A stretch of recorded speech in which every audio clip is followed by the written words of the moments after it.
Actually, I don't know if PowerPoint is going to work on this because this is an Apple. Doesn't matter.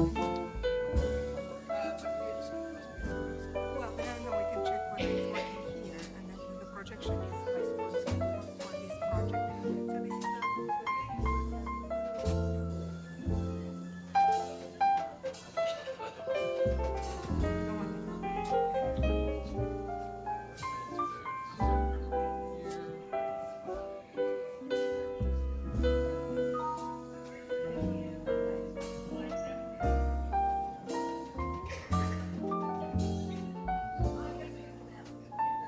I have my laptop with me, so if anything goes wrong with this, I'm ready to project from my laptop.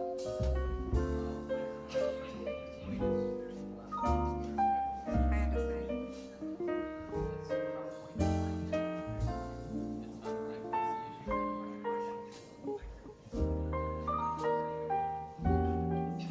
Well, that is me to my laptop. Your laptop here. Yes, but Do you want to try to transfer it over again? Because the issue is that it wasn't transferred properly to the thumb. so I just did that and checked because it used to be like 27 megabytes when I transferred it. I opened it. I transferred it and I opened it. It opened okay. So I can explain what that is, but it's complicated. And you don't think it's going to happen. This is saying to a laptop and I'm checking if it helps us. If I can get a connection. Remember at this university?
Check, testing, 1, 2, 1, 2, testing, test.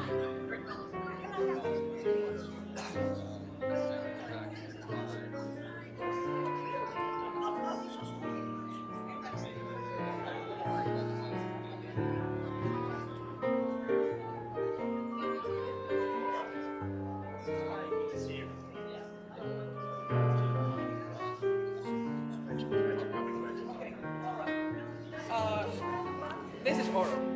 When you're done with Jay, I can show you who I am.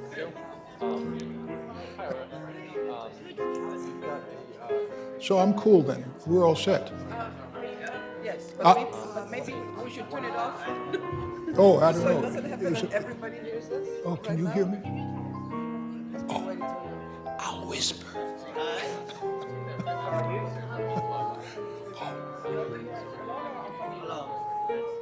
Hey, John. Good to see you. How are you? How do we turn the damn thing off?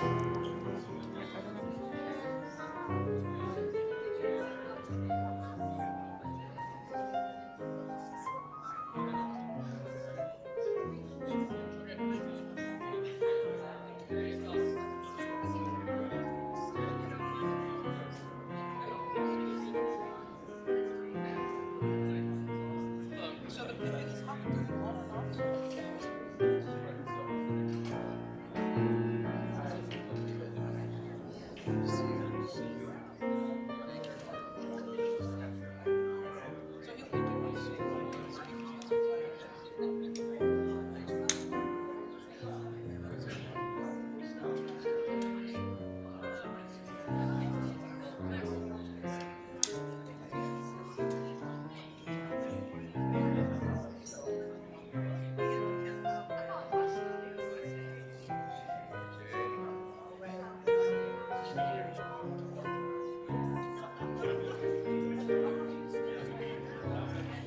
you can do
And before long,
Hi, if we could take our seats.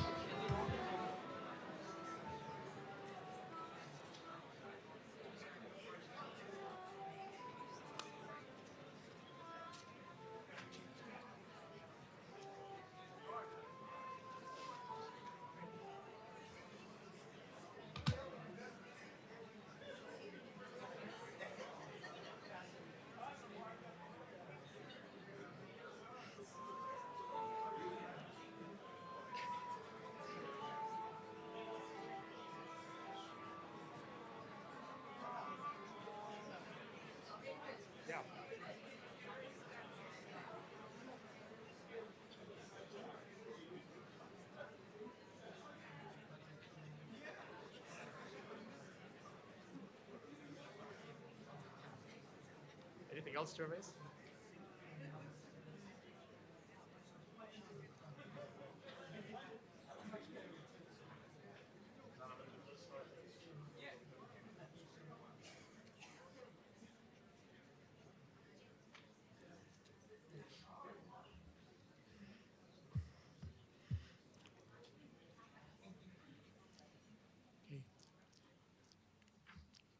Okay, thank you, everybody. Thank you for coming. So I'm David Pazetsky. I'm the head of the Department of Linguistics and Philosophy here at MIT. I'd like to welcome you to this memorial.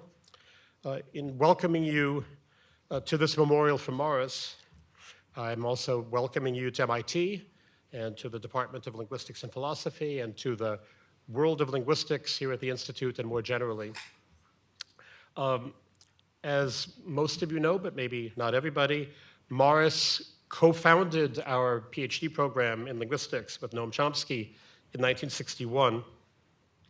And then in 1976, with a co-conspirator and high school buddy Sylvan Bromberger, created the Department of Linguistics and Philosophy. And in fact, though Jay Kaiser, who you'll be hearing from, was officially the first head of the department, Morris was its acting head for the first year of the department. So the job that I have now, Morris actually was the first holder of that position. But for all those years and all the years since to the present day and beyond, Morris was always the spirit and the force, intellectual and personal, behind our program, behind our department, and actually, as all of you, many of you know, behind the modern field of linguistics as it is today. He was our teacher and our colleague and our friend. So in welcoming you to linguistics at MIT, to the Department of Linguistics and Philosophy at MIT, and to MIT, I'm welcoming you to Morris's program, to Morris's department, and really to Morris's MIT. So my welcome to all of you is on Morris's behalf, and only because he himself cannot be here to do it. But we will feel his spirit among us all afternoon. So thank you for coming again, and it's my pleasure to introduce John Halle, one of Morris's three sons.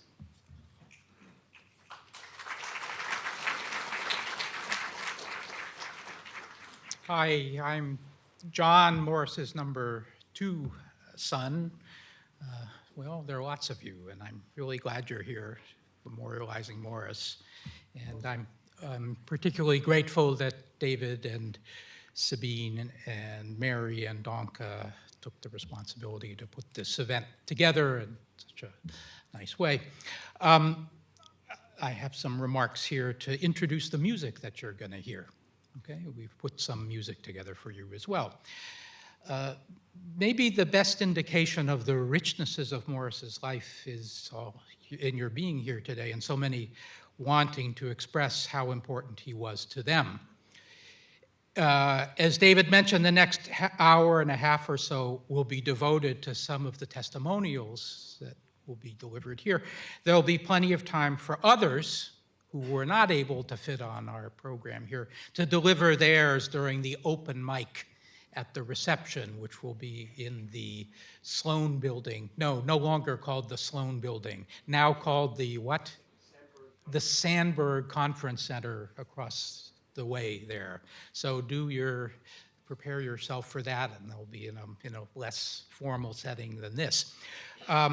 So for the formal setting, it seemed best to use it in a pretty traditional way, which is to recollect what it was like to have Morris among us by interspersing among your words, or our words, 3 arias from Bach cantatas, music which both Morris and Roz loved and which was quite central to their lives. By way of introduction, I should mention that while Morris's own musical competence didn't extend much beyond enthusiastic renditions of the Latvian National Cavalry March and the Mozart D minor Fantasy, which he tended to convert from a triple to a duple meter. He was typical of many of his generation in having an informed and sophisticated musical ear, along with an impressive knowledge of the repertoire. That included knowing a great deal of Bach's music, including his liturgical music, like the 3 cantata arias to be performed by my friends Peggy and Kendra, and also Michael and Jennifer. One might have thought that as a secular Jew, Morris would find Bach's deep religiosity alienating or oppressive, but surprisingly, he didn't. Or maybe not surprising, given that, as the saying goes, nothing human was alien to Morris, and that includes religious sentiments and convictions. His professor, Roman Jakobson, after all, was a late-in-life convert to the Eastern Orthodox religion, it is said. And a frequent house guest when we were growing up was Morris's friend, Father John Farhar, an expert on Austronesian languages and a Jesuit priest. Various colleagues and favorite students over the years, more or less, were devoutly religious. And so it makes sense that in asking for his help in translating some of Bach's cantata texts, as I did some years ago, his immediate reaction was not to recoil from their churchiness, but to recoil at their cloddish and rather pedestrian literary style.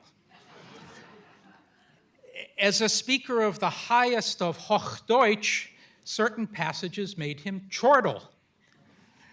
I also remember his noting how other passages misconstrued Old Testament texts, drawing on fluent biblical Hebrew and knowledge of the Torah he had acquired in his early teens. But recognizing in this in no way diminished his deep appreciation for the music. These were quirks, at worst incidental, and at best even fundamental to Bach's musical personality and genius. Even Homer naps, which I guess I'm told is quando que bonus dormitat Homerus, from, I think it's, what is this? Terence, I think, was one of the expressions frequently heard around our house. And in the years since, I've come to increasingly appreciate the importance of naps. He not so much. Recognizing and even appreciating flaws, either in one's work, in works of art, or in one's friends, or in one's family, or in oneself, is essential to achieving any kind of serious reconciliation with the world as it exists.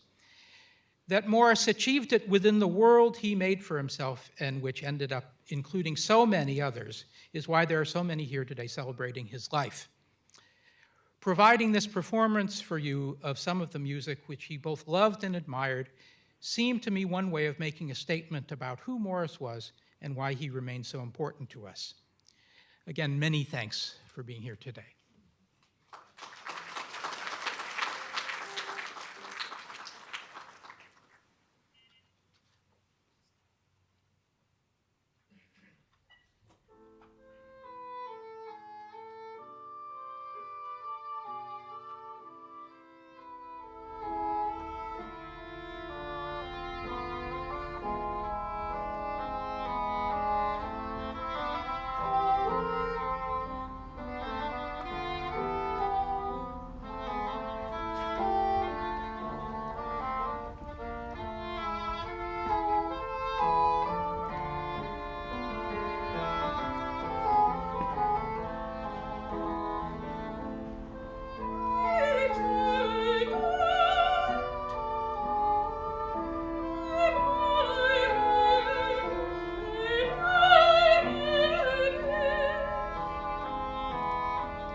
Well, thank you, thank you.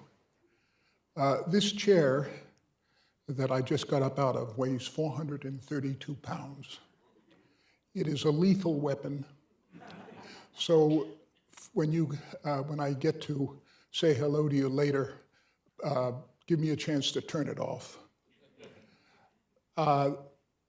Morris and Roz left behind 3 incredible boys. And I wanted to give you a sense of each one of them so that you can share my view of them. I'll do it when each one comes, but John's already talked. So let me tell you what I remember about John.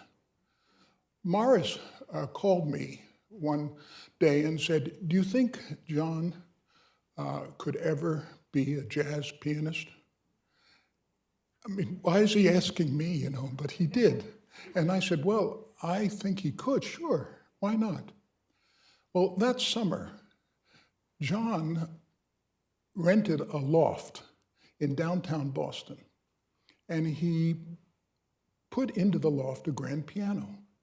And he spent the entire summer playing the piano. I don't know, it must have been 10, 12 hours a day. And he emerged a jazz pianist. It was amazing. I mean, he was working at places like Rodney Dangerfield in New York. I mean, that's a pretty visible place. Of course, they only paid him $75 a gig, but even so, he could get to play in a place like that. And I discovered that what John did was true of a lot of people that I knew in jazz. That's how they became professionals, by isolating themselves.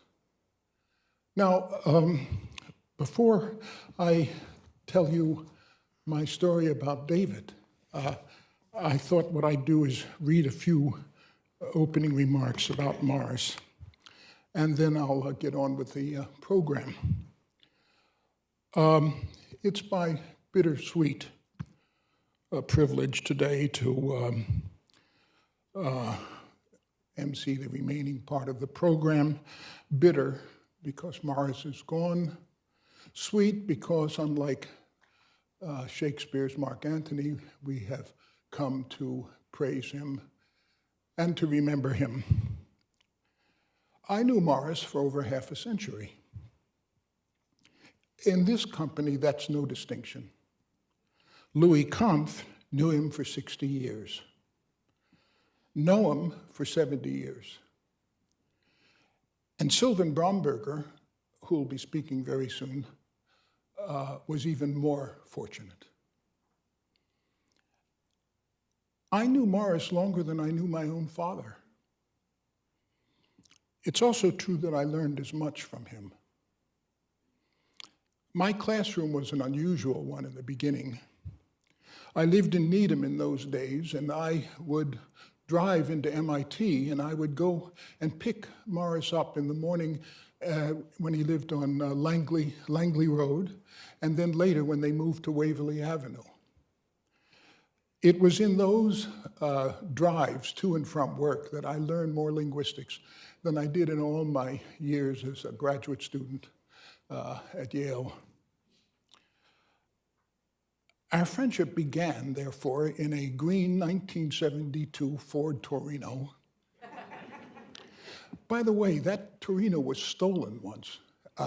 It was stolen from the lot of the Sandburg Conference Center when there was a visiting committee meeting. And Joan Bresnan was in the car with me, and she left her briefcase in the back of the Torino, and in it was her dissertation. And it was the only copy she had. And when we came out, I'd given her a lift to the visiting committee, and then when we came out, the car wasn't there. So we called the cops. And they said, oh yeah, we know people are stealing from this lot. We'll go look for it. And we went to an area somewhere, I don't even remember where it was, and we just sort of slowly went up and down the streets, and there on a lawn was Joan Bresnan's briefcase. Can you imagine that? The thieves had grabbed it and thrown it away. Of course, they kept my car.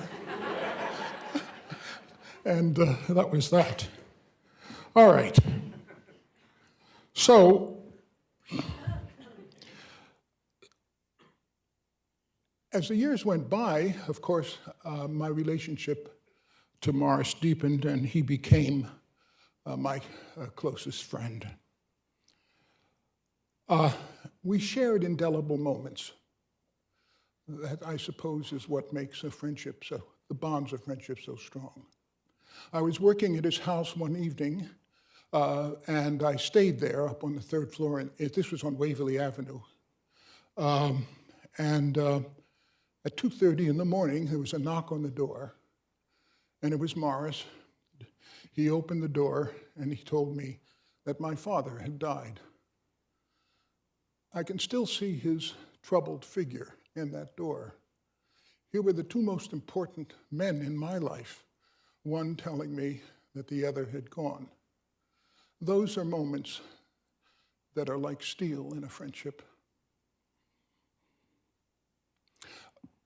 I helped Morris find a nursing home for Roz when she could no longer, they could no longer live together because her infirmities were just too difficult for Morris to deal with. And so we went all over the place. We visited all kinds of nursing homes. We finally found one in Belmont. It was perfect for her. And Morris would go visit her. I think by this time he'd given up driving. He thought it wasn't safe. And he would visit her every day that she was in that nursing home, except when the weather made it impossible. And I would occasionally accompany him. And what he would do is he would go there, and they would have her in a wheelchair, and he would wheel her around the grounds. I would walk with him, and Morris would keep up a constant flow of conversation with her, even though she was way beyond being able to reply. And those are the kind of moments that bound me and Morris. Morris once told me that he always thought of himself as living on borrowed time. And it was pretty clear why. To escape from Latvia, his father had, this I think in 1939, the Nazis were right behind them. His father had booked a plane ticket to Finland, but the flight was canceled, and they were forced to take a train into Russia. Well, I think this story was like so many stories of those who escaped from the Nazis. It turned out that the airport where he was going to land had been taken over by the Nazis, and they would have flown right into the hands of people who would have killed them. So he said to me that he always felt as if he were living on borrowed time. That sense of borrowed time stayed with him for his entire life. It was strange. I mean, here was a man who loved life, who really lived it to the fullest, and he always felt as if his time was borrowed. When the century turned,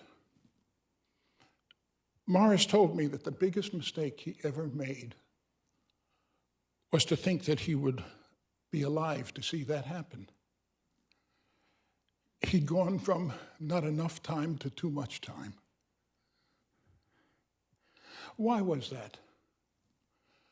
Well, a few years into retirement, Morris told me that he said, "Jay, you're really lucky." And I said, "Why?" He said, "Well, you know how to veg out." Which was true. I mean, I could veg out right now, for example, if you want to see, let me know. But Morris said he could never veg out. He said he just didn't know how to do it.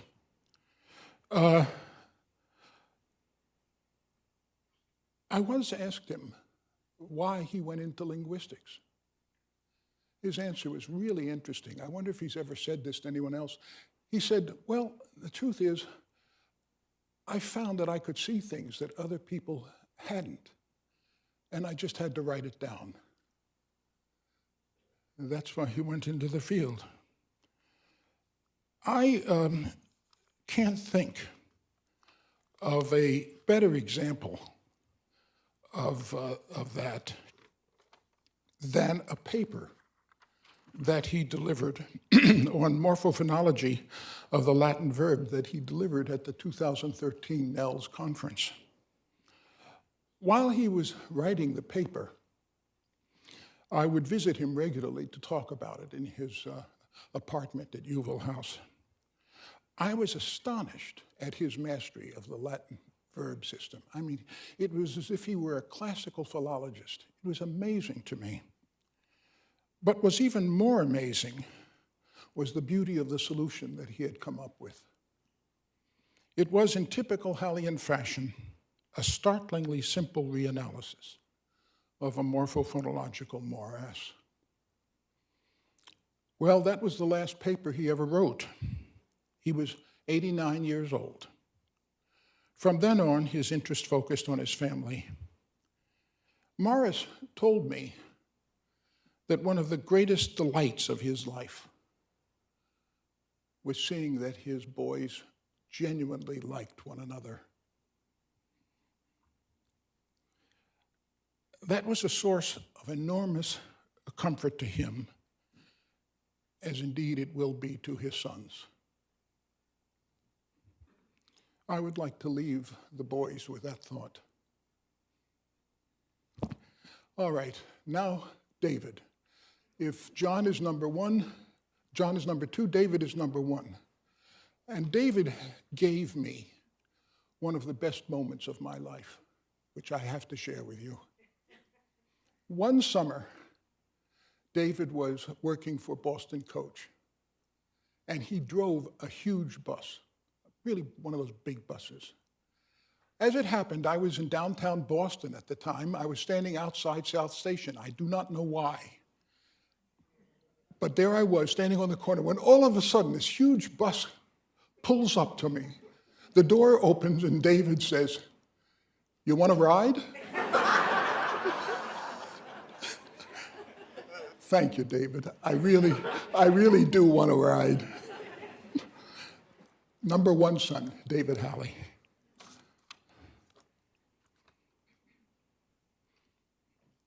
From this point on, I'm going to go over there and introduce the others from there. So what I'll do is I'll turn around.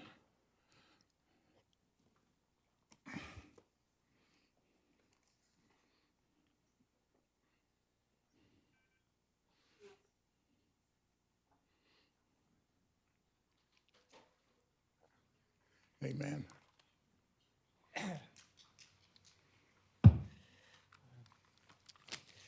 To the day he died, my father could read without glasses.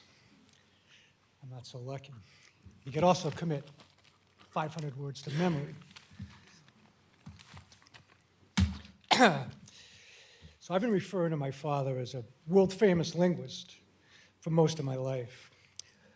But it wasn't until I read the various tributes and obituaries and saw the incredible turnout here today that it really hit home how highly regarded he was in his profession.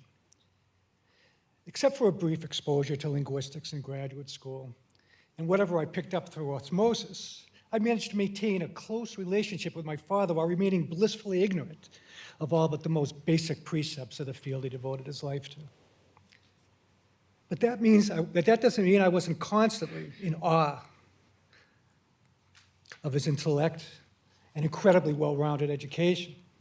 My father never lectured us or talked down to us. But if we were interested in some topic, he was always willing to turn away from his work and almost invariably had an almost encyclopedic knowledge of whatever it was that we wanted to know about. Now, sometime back, maybe in the Kennedy administration, I attended the MIT day camp. And apparently they weren't too concerned about burdening us with unrealistic expectations. Because on the first day of camp, they presented us all with T-shirts that said, MIT, class of 1979. Aside from that, I never really felt pressured to follow in my father's footsteps, and he seemed maybe occasionally frustrated, but always genuinely interested in my adventures navigating my way throughout the world. As my father often said, the only sport he knew anything about was jumping to conclusions.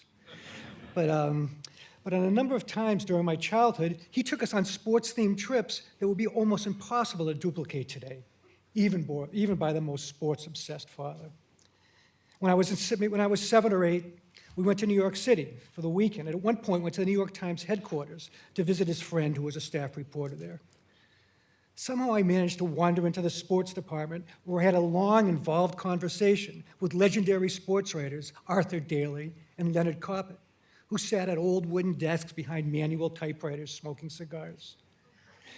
I successfully predicted the end of the Yankees dynasty, or at least that Yankees dynasty, and told them, also correctly, that the Red Sox would soon win the pennant.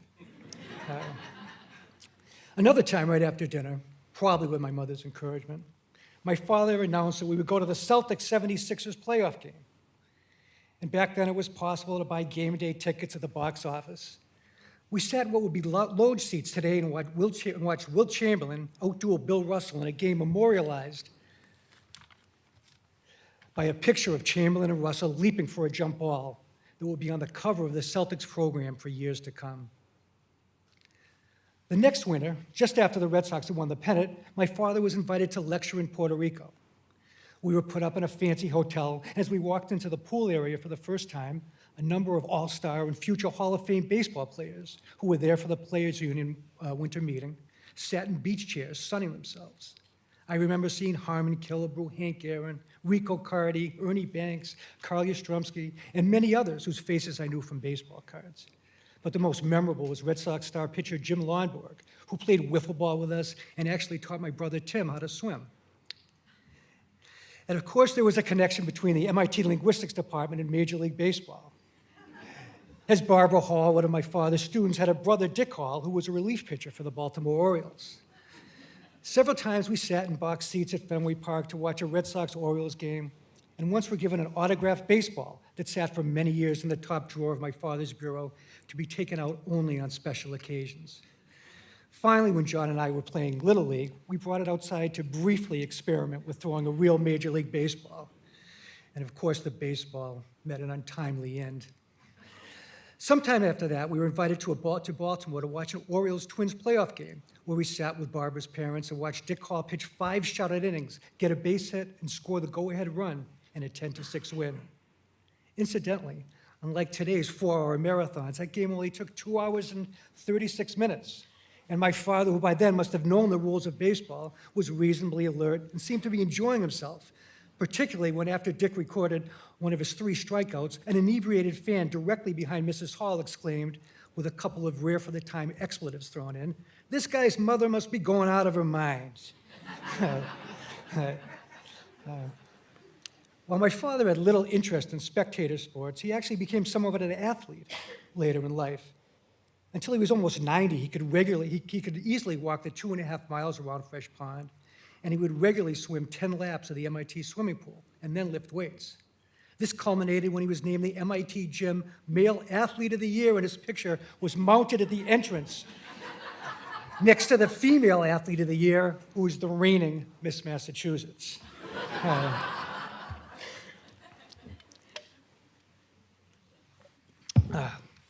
Some of the traits that enabled him to excel as an academic, he did not carry over to his personal life. A number of my friends have read that my father encouraged his students to argue with him and then said to me, "So that's where you get it from." But the fact is that while he may have believed that arguing was useful in an academic setting, he tried to be non-confrontational, not only in his family life, but also in casual social situations.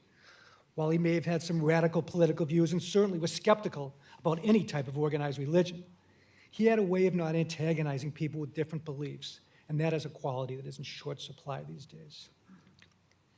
As many of you know, my father was in the Army during World War II, and while it's reasonably certain that the Allies would have prevailed without his service, he acted as an interpreter and managed to stay out of the way enough to earn the coveted Good Conduct Medal.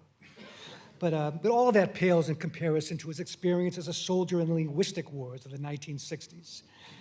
I never figured out exactly what that was all about, but I do know it consumed much of his time, and it was fought with an unparalleled intensity and a take-no-prisoners mentality. At the same time, he was also fighting battles on 2 other fronts. The war in Southeast Asia was deeply concerning to my parents, and they both attended demonstrations, wrote letters, and did whatever else they could to try to influence government policy. Regrettably, at the same time, I was entering adolescence and was intent on testing my father's patience. But eventually, the linguistic war subsided, the United States withdrew from Southeast Asia, and I grew up. And fortunately, our relationship emerged unscathed. So aside from his intellect and prestigious career, I will most remember my father as a kind and unassuming man who cared deeply about other people. Despite his utter lack of religious faith, which I share, I'd like to think he's in a good place now as a reward for a life well lived.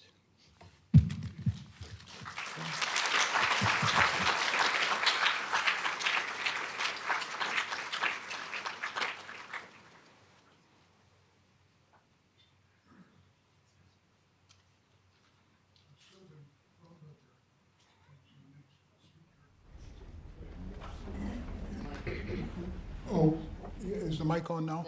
Oh, okay. Sylvan Bromberger is the next speaker. Among all the academics on the program, I think I've got this right. It's remarkable that Morris has collaborated in writing papers with 10 of them. Sylvan once pointed out to me that Morris loved to collaborate, and he was a great collaborator. In fact, he wrote 2 papers with Sylvan, one of which I think has one of the best titles in the business. It's called The Ontology of Phonology. Sylvan's once wrote a paper on aesthetic logic, which begins, "I am an ignorant man," which was the smartest thing I think I've ever read. Oh, thank you. This is hard, so please bear with me. I'd like to tell you how Morris and I, in spite of our very, very different training, became co-authors. It starts with the fact that Morris and I had a maxim: do not collude with insanity in yourself or in any others. I don't remember which of us thought of it for the first time, nor which of us decided that we would help each other abide by it. It's a hard maxim. If you don't think so, try it for a week. But for our adopting of that maxim, we might never have become co-authors. It took that maxim plus a period of intense disagreement among members of our respective sections, during which anger and rancor polluted almost every conversation in our Building 20 of blessed memory. Morris and I, like our colleagues, became obsessed by the whole business, to the point where we talked about almost nothing else while we commuted together daily back and forth between Newton and MIT. A pointless bi-daily emotional waste of time. One of us finally said the obvious: damn it, here we are, blatantly colluding with insanity in ourselves and in others. Let's stop it. Of course, but how? Our solution, from that day on the way to MIT, Morris would talk to me about phonology, and on the way back to Newton, I would talk to him about philosophy, and so we did religiously. After a number of trips, we discovered that we could do even better by exploring during both trips points of contact between our respective interests, which were very different to begin with. And so we switched to that. Then one day, as luck would have it, Ken Stevens' phonetic group invited Lynn Bloom a Swedish linguist to give a paper with him, to give a paper and asked Morris to respond with a comment. We decided to really jazz things up by writing that comment together. It became on the ontology of, on the relationship of phonology and phonetics, comment on B. Lindblom on the origins and purpose of discreteness and invariance in sound patterns. We were off on our bridge. Morris included a paper in his last collection, From Memory to Speech and Back. I reread it for this occasion. Not bad. In fact, mostly right, given the time. Other papers followed on the semantics of underlying feature notation, on whether phonology theory should undergo the same deep changes that syntax was undergoing, on whether generative phonology and OT were incommensurable in the Kuhn sense of the notion, all topics that built on both of our academic concerns. And so, to our friendship, we had added deep intellectual, concrete bonds that lasted until Morris's decline. Morris and I worked well together, in spite of the fact that we had very, very different intellectual temperament. He was an incredible visualizer, and topologized regularities like nobody else I have ever known. I am a literalist. By the way, Morris's visualization was limited to linguistics. As I have often told him, he missed his calling. He should not have been a linguist. He should have been a taxi driver. He had the most detailed street map of Boston in Cambridge in his head, with every traffic light clearly marked and how to avoid it. Drive it from point A to point B with Morris was a pure miles-saving ballet. One of his trajectories even took us through a private driveway in Cambridge. Morris was my best and closest friend. As many of you know, at the highest provocation, he would point at me and say, "He and I went to high school together."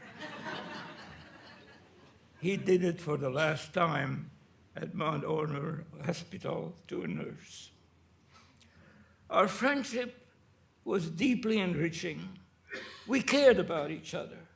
We spent hours walking together. We traveled together. We were colleagues. We were co-authors. We spent New Year's Eve with our wives listening to Guy Lombardo concert at the Waldorf Astoria. Ages me. We even shared accountants, and we were neighbors for years. Maris performed at my son's wedding at my son's request. We both appreciated what we had escaped. The last few years have been very difficult for me, as for his friends, as the Morris that we loved and admired slowly dissolved away. But that great toothy smile was there to almost the very end.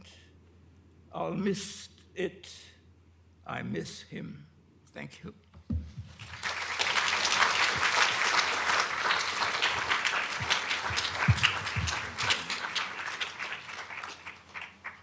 Of the remaining speakers, I think 6 of them received their doctoral dissertations from MIT.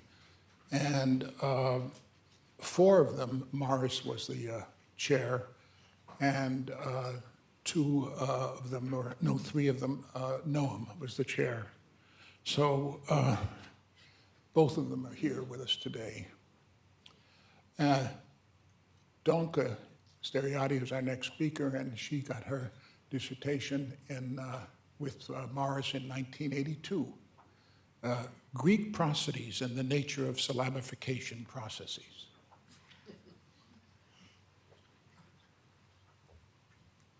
There are pictures.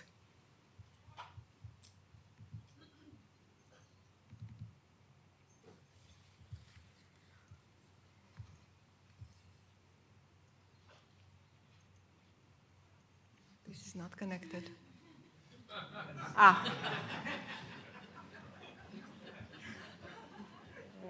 Just a second, I'm not familiar with how this works.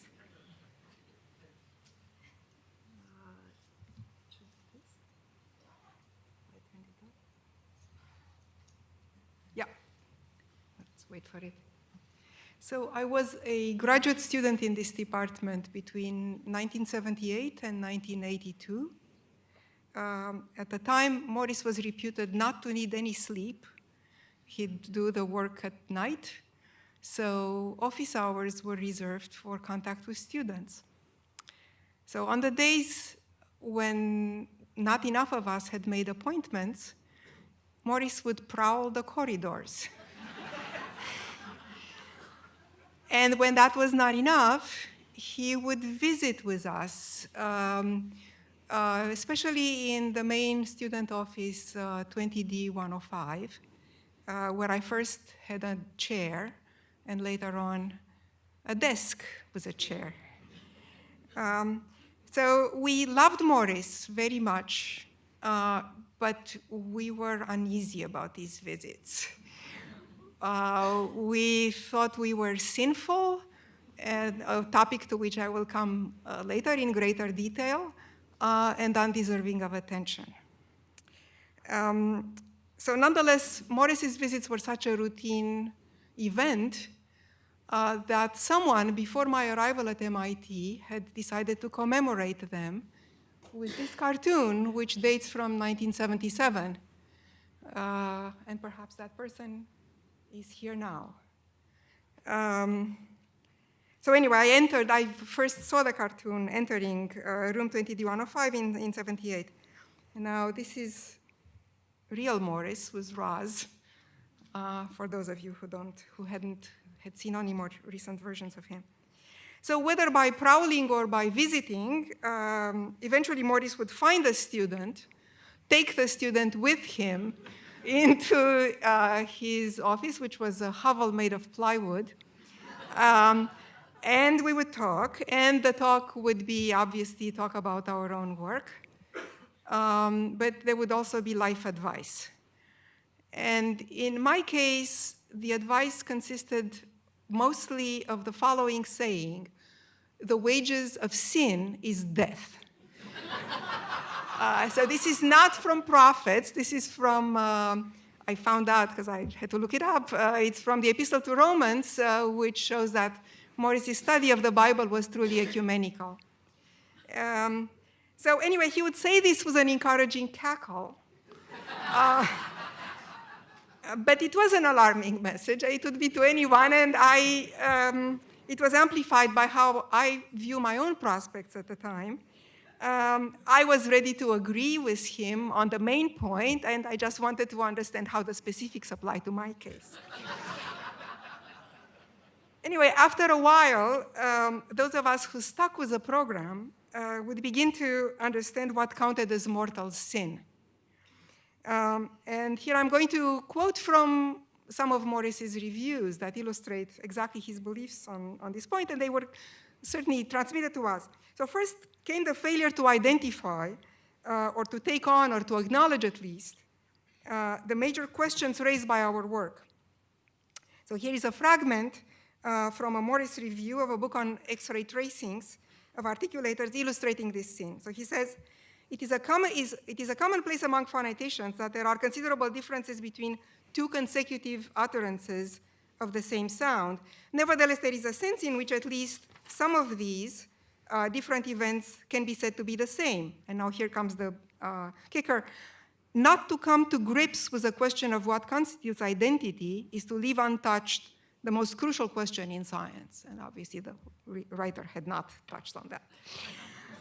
Second sin, failing to look for order in noise. In the next quote I'm going to give you, Morris is taking to task someone who had famously compared the relation between a string of phonemes with a corresponding acoustic signal with a row of Easter eggs, raw, seated on a conveyor belt and being passed through a ringer that squashes them.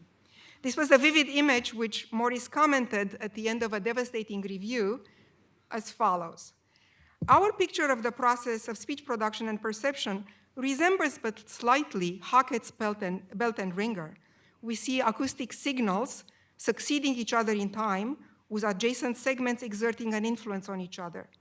The signals, however, can be interpreted only by the person who is familiar with the code, that is the person who knows the questions to pose, obviously not Hackett. Without this information, the signals are noise, gibberish, not human speech, but a mess of broken eggs and shells passed through a ringer. One more sin, not taking a chance, not being adventurous. So here is Morris in another review, trying very hard to hide this kind of disappointment. If any criticism comes to mind, it is that the author was perhaps a bit too conservative in restricting himself to questions that were quite straightforward and required little beyond persistence and an attention to detail. So then what pleased him? He delighted in discovering and reverse engineering covert mechanisms. And I will mention here only projects with this general character that risk being forgotten because they had less weight in Morris's overall career. So Morris offered in 1959 a first domain general characterization of the method by which a receiver recovers the underlying message from a coded signal equipped with just knowledge of the coding function, so without having the inverse function. This is the analysis of synthesis paper with Ken Stevens. It built on several projects of Morris's from that period. This is the 50s, automatic speech recognition, an early automated morphological parser, and a decoder of cursive script. The last three sentences of the original analysis by synthesis paper from 1959 are vintage Morris. In certain accounts of the mechanism involved in message decoding, it was implied that the receiver reproduced the message overtly, that is, in other words, decoding the form by imitation. Analysis by synthesis represents a definite advance in this domain, for it does not regard perception as a covert form of motor behavior. Take that, motor theory. Instead, it views perception as a variety of silent calculation at which man, and certainly Morris, is particularly adept. The work on cursive script, which is essentially unknown today, was done with Murray Eden in 1963. Here, the coding function was a grammar that assembled letters from 4 elementary strokes, plus rules that linked up and compressed the strokes into letter, and then compressed the letters into cursive, into connected words. So this should have advanced graphology and other forensic sciences, but the authors seem to also aim at the development of automated forgery techniques. And here is Morris looking sheepish, lecturing on how a computer can be programmed to forge cursive handwriting. I hope you get to see him. Okay. Then there was the work on spelling conventions for showing that in some pattern of English, that English spelling is a deeply rational system, despite appearances, and then showing less famously that Russian spelling, while being much more transparent, is really irrational. A different mechanism that Morris worked on is famously poetic meter, the English iambic pentameter, which he worked on beginning in the 60s with J is complex enough. But I think the system that Morris was proudest of unpacking was the grammar of pre-Islamic meter. This data was known to him from an impenetrable article by the Islamicist Gotthold Weil in the 60s. And the obstacle here was extracting the data from Weil's paper and then understanding the underlying mechanism. So I recommend to all of you the experience of struggling to decipher Weil's 20-page paper and then reading Morris's illuminating 3-page unpacking of the underlying mechanism. The delight Morris took in such discoveries was tempered by understanding that the next bit of progress may turn upside down the order he thought to have brought out of chaos. To me, the most memorable and moving piece by Morris is the admission that comes at the end of Sound Pattern in chapter 9, that as they completed the work, the authors became aware of a fatal flaw. And here it is on page 400. The entire discussion of phonology in this book suffers from a fundamental theoretical inadequacy. We don't know how to remedy it fully. And then they lay out what the problem is. To the extent that the way they've laid out the problem is true, we have failed to formulate the principles of linguistic theory of universal grammar in a satisfactory manner. And then, with the book essentially completed and this confession made, Morris and Noam proceed to sketch exactly where the solution might be found. And the book ends 20 pages later on a completely technical note, because it is now ready for the next writer to pick up where they left off. Thank you.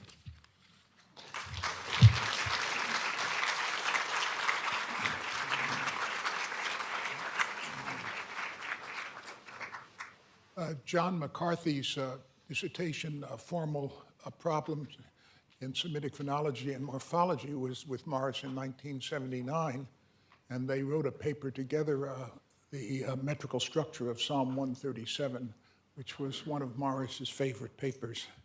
John. I'll be mentioning that paper shortly. Donka's story about Morris wandering the halls, which is absolutely true, it reminds me of something that happened to me. Through some misadventure, I ended up starting my first year at MIT in the middle of the year. And so this is probably the beginning of February 1976. And Morris spots me in the hall and he says, "Mr. McCarthy, I don't see you around. I'm suspicious of people that I don't see." And I knew then that I had to start seeing him regularly in office hours and, talking about my work and so on. It was actually a great encounter, and it's a technique I've used subsequently with graduate students, but perhaps not. I've never been quite as terrifying as he was. A few years ago, I was dean of the grad school at UMass Amherst, and I was running our first ever grad student orientation. And the chancellor, who was pretty new at the time, had come to welcome the brand new grad students. And I said to him, we ordered 200 pizzas for this event. And the chancellor said to me, when you were in grad school, did you ever imagine you would order 200 pizzas?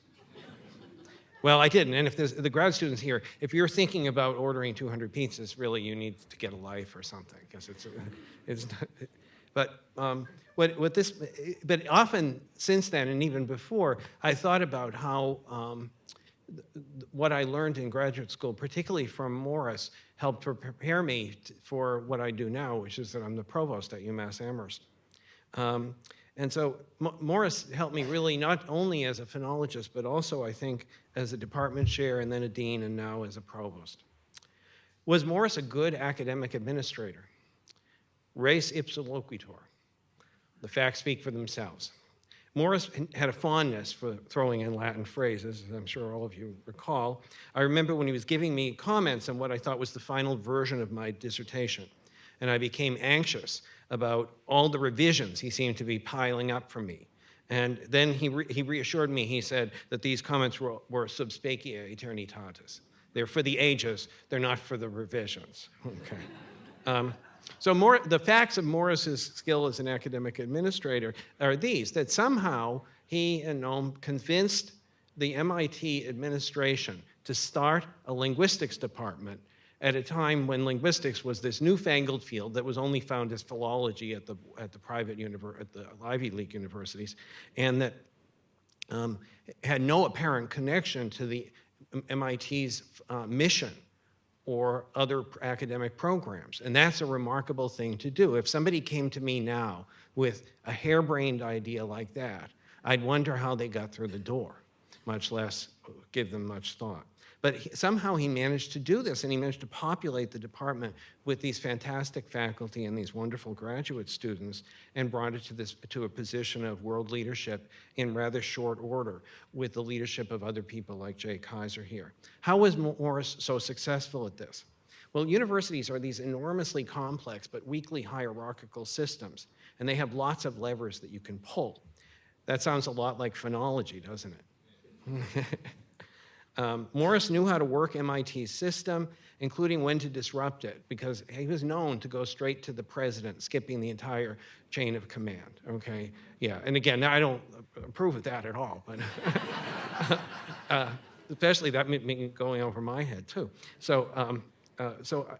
But in my work as a teacher and administrator, I have tried hard to emulate these skills, as well as his skills as a mentor, which many of you, I think, are reflecting on today about, argue with me and the embrace of disagreement and so on. The people I mentor these days mostly aren't graduate students, but vice provosts and deans, and I don't call it mentoring or they'd be upset with me. But the Morris methods work just as well with them. As Jay mentioned, Morris and I published a paper together. It's the only paper we ever published. It was on Psalm 137, and Morris really loved that paper. I'd been looking at some of the work on biblical Hebrew meter and brought it to him, and wow, it was two things. One is the huge enthusiasm he developed for the topic, and the fact that he had this tremendous knowledge that I had really been unaware of up to that point. This is a typical thing of Morris that I think both of his sons have alluded to, so the two sons who've spoken so far, and that's that he had this depth of learning outside linguistics, and he wore it rather lightly, so that it came sometimes as a tremendous surprise, and then you'd find out, wow, why does he know so much about the Chazars, or whatever it was. So it seems fitting as I conclude to quote from that psalm as I conclude my remarks. And my Hebrew is very rusty, but I'll try it anyway. Im eshchachek Yerushalayim tishchach yamini. Tidbak lishoni l'chiki im lo ezkarechi.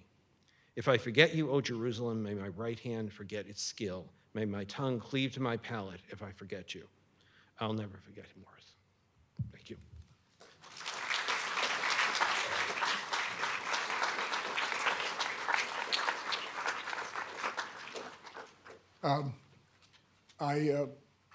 John reminds me that he was talking about the business of springing this idea of a linguistics department on the administration here at MIT. Well, at some point, I don't remember the year, the MIT department was named #1 in the country by some study. And Konstantin Simonides, who was flying to New York with Howard Johnson, who was then the president of MIT, Konstantin was vice president, read it in the newspaper. And he turned to Howard and he said, Howard, MIT's linguistics department is the best in the country. And Howard Johnson said, I didn't know we had a linguistics department. I first met Alec Morantz when I was a department head, and he walked into my office as part of a student walk-in. It was, you were there too. It scared the hell out of me. Alec, dissertation, well, let's see, yours was in 81, grammatical relations, and of course his work with Morris on distributed morphology is well known. Alec.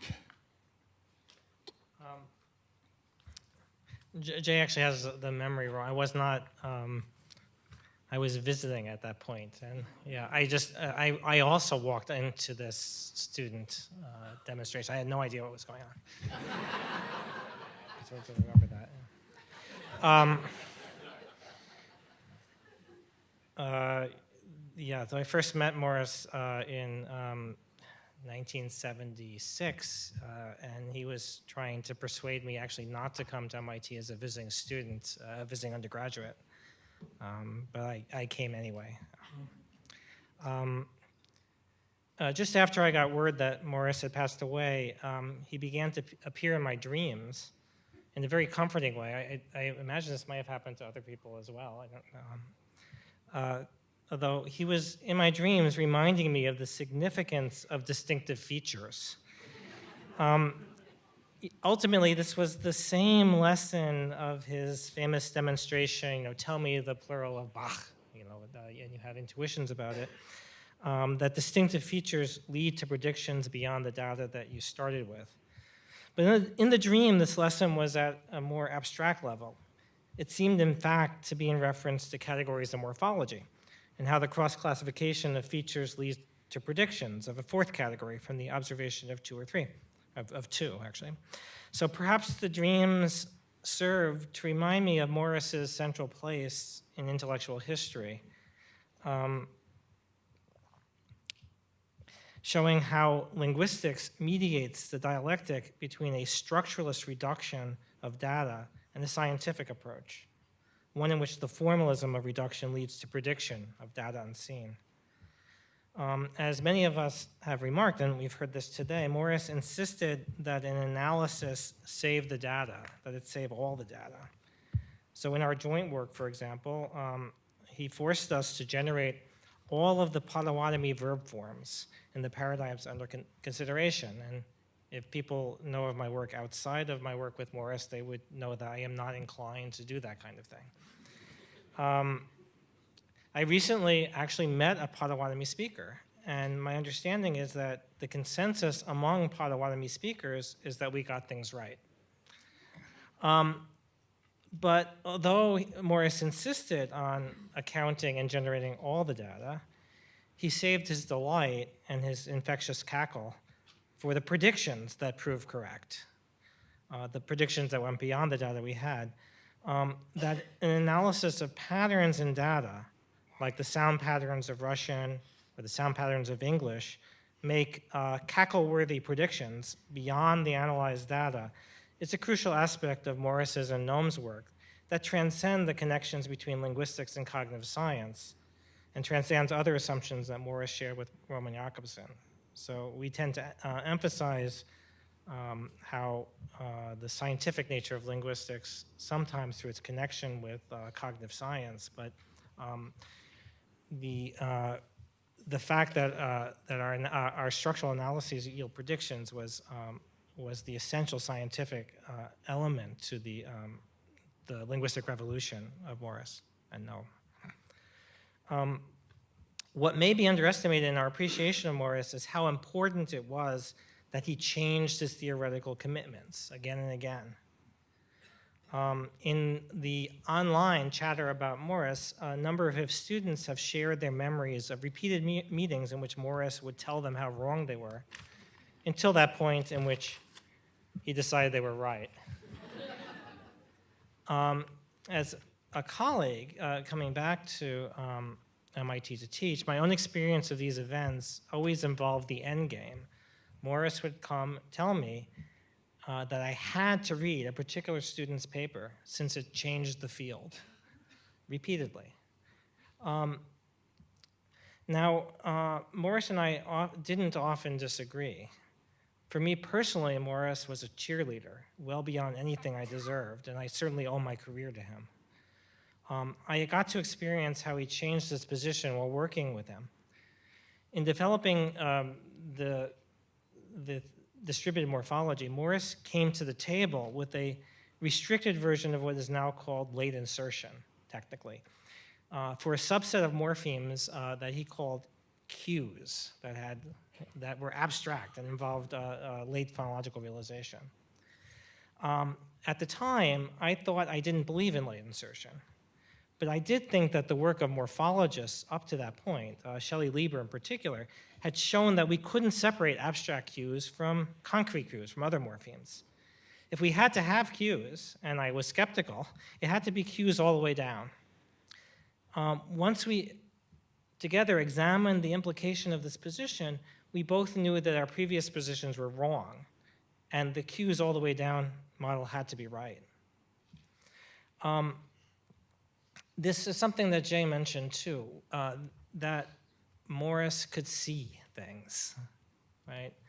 And it was seeing that a new analysis, a different analysis of the data was just better, that led him to change over and over again and develop theory.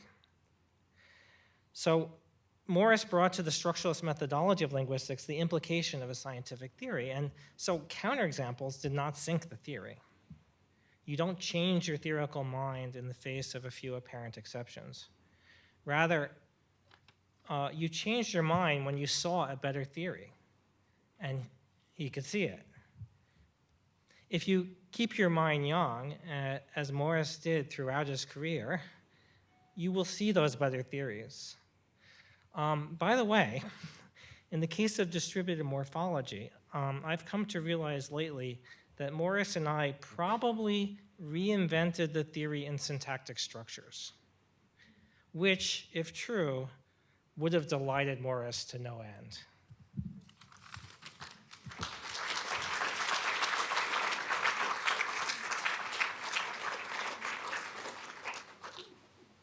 Next speaks Maxine and Al Blankenship. Oh, there you are. Are you coming down?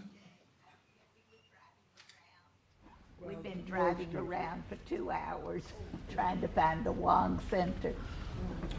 But anyway, I have a little something to say.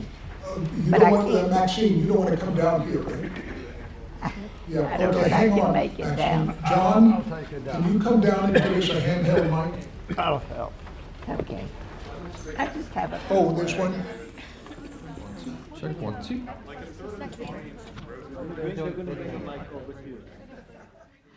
While they're coming down, here's a microphone for you, Al, Maxine. Why don't they stay there and I can bring the microphone up?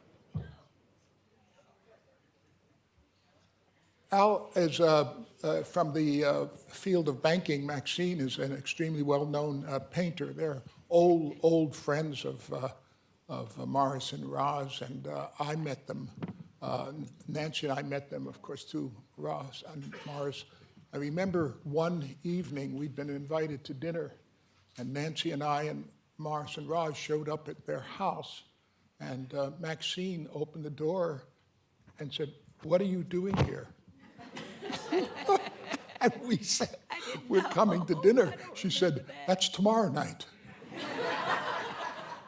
She said, "But as it happens, I just happened to finish cooking tonight what we're having tomorrow night, so come on in." Oh, I made a mistake. So, wasn't your mistake? everybody, It was mine. friends, It's always my mistake. this is Maxine, cool under fire, Blankenship. Y'all have been typing Blankenship. I didn't want to give up my Jewish identity. Talk into the microphone, Maxine. Oh, the mic. Well, we were driving around for about 2 hours looking for the Wong Center, and we never found it. So I'm glad we're here. I wasn't a student of Morris's, but I could have been, because anything I didn't know, I'd ask Morris, and he would know. Morris and Roz were dear friends for many years, and Roz, we were very close. I already miss his smile, his laugh, and his help with anything I wanted to know or needed translated. Anything I wrote, he would go over it, and he would make corrections. So I was a student, really, in that sense. I used to say, "Morris, you are the smartest one." He would come back with, "No, you are the smartest one." That was modest Morris, never flamboyant or braggy. We've been close friends with Morris and Roz and their wonderful, wonderful children.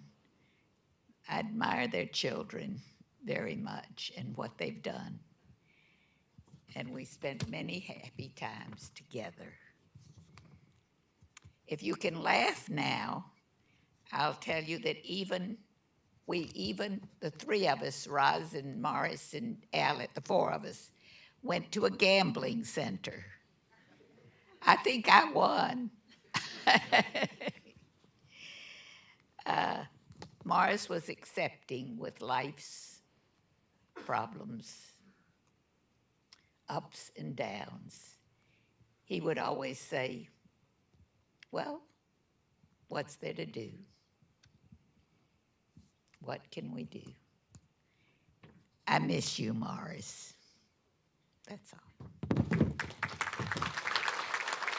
Thank you.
Paul Kiparsky's dissertation with Morris was in 1965. It was on phonological change.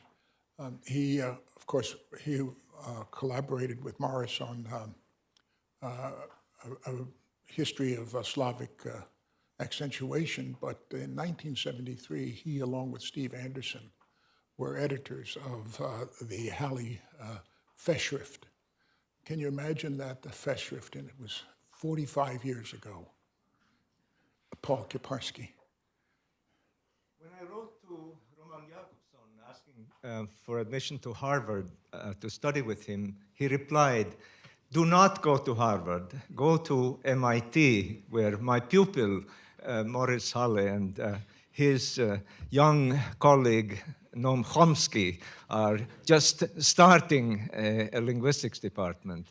And that was the best advice ever I got. And so that's how I ended up in this amazing environment that Morris had built, where it was designed to break down the barriers between faculty and students and between different parts of linguistics, and the doors were wide open to philosophy and to psychology.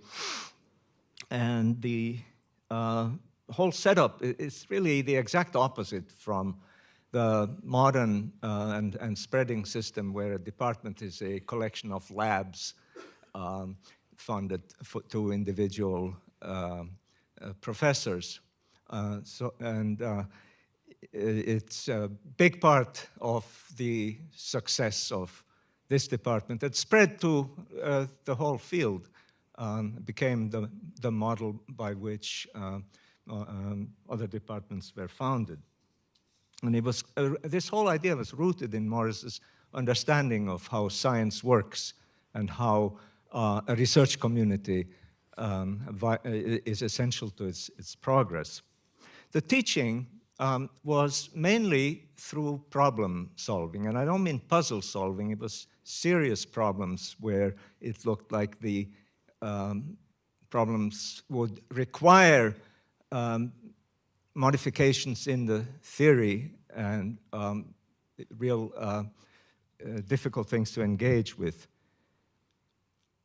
And I think everybody remembers Morris coming with some exciting discovery and some solved puzzle that he was very happy with. You know, here, nothing here, nothing here, look. And things fall out. That was something that we all learned from. It's largely part due to his own work that many of the puzzles then are no longer as problematic. I just a couple of days ago took out my notes from 62, 63 from Morris's course, and I saw that every single one of the issues that he covered, every phenomenon that he talked about, is still instructive. I mean, we're a long way in many cases, largely due to his work towards understanding them better, but there's no duds among them. Everything was to the point. And to prepare us for life, he also taught us to understand the provisional nature and potential vulnerability of scientific theories, to be ready to be wrong, and to, which is very hard, to admit that we're wrong, to give up cherished ideas when they don't pan out. And that also provided him with the equanimity to face cases where he recognized or thought he recognized that he had been mistaken. One interesting example is the work on the probabilities, on the informativity of phonemes that he did way back with Cherry and Jacobson in, was it 63 or something, that he always regarded as a dead end. But it's an interesting illustration of the kinds of loops and discontinuities that happen in science, that work has now come back, and people are very seriously pursuing precisely that issue, including some of my own students now. I wish he had been around to know about this very recent revival of that old work. Morris's interactions with people were very personal, very intimate, and he had an amazing way of sizing up people, of scoping out their character, and he treated everybody in the appropriate way that recognized their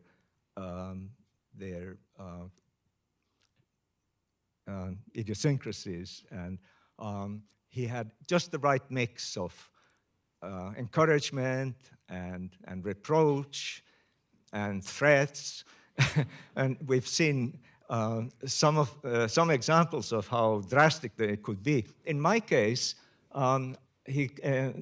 sometimes he called me a donkey, saying, you know, you needed to hit me with a 2x4 to get my attention, okay?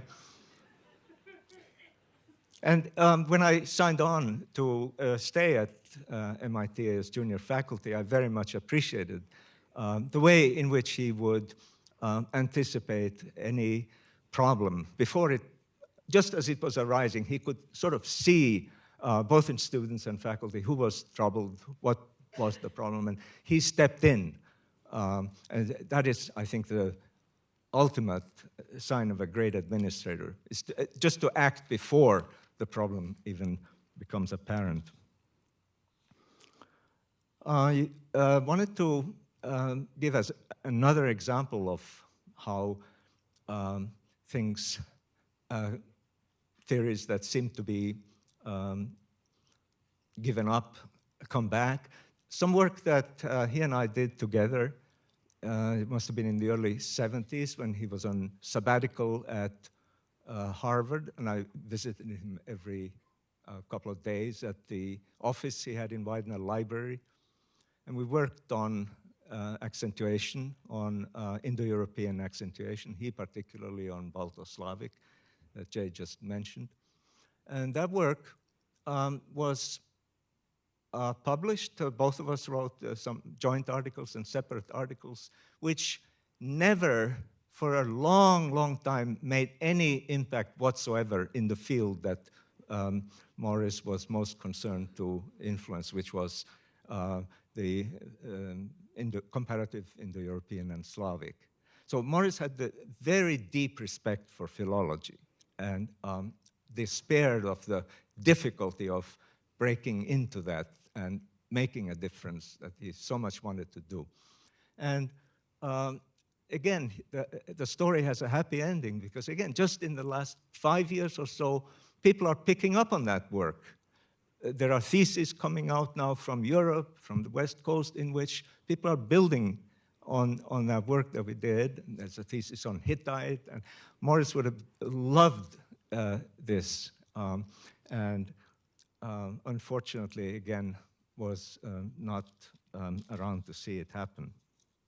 We thought this had fallen on stony ground, but it just took some time. So Morris lives on in his writings, and the personality comes through vividly in everything he wrote. And also, in addition to the ideas, there is the subtext, I think, in everything he wrote of the pedagogical element. This is how to do linguistics, okay? I might not have it right, but if I'm wrong, there'll be some other way of doing things in this way that will give you the right answer. And I think when we write, we're very much aware of that. And most of the things I write are implicit, sometimes explicit dialogue with Morris. And that is how he continues to live, and how our students also continue to inherit Morris's wisdom.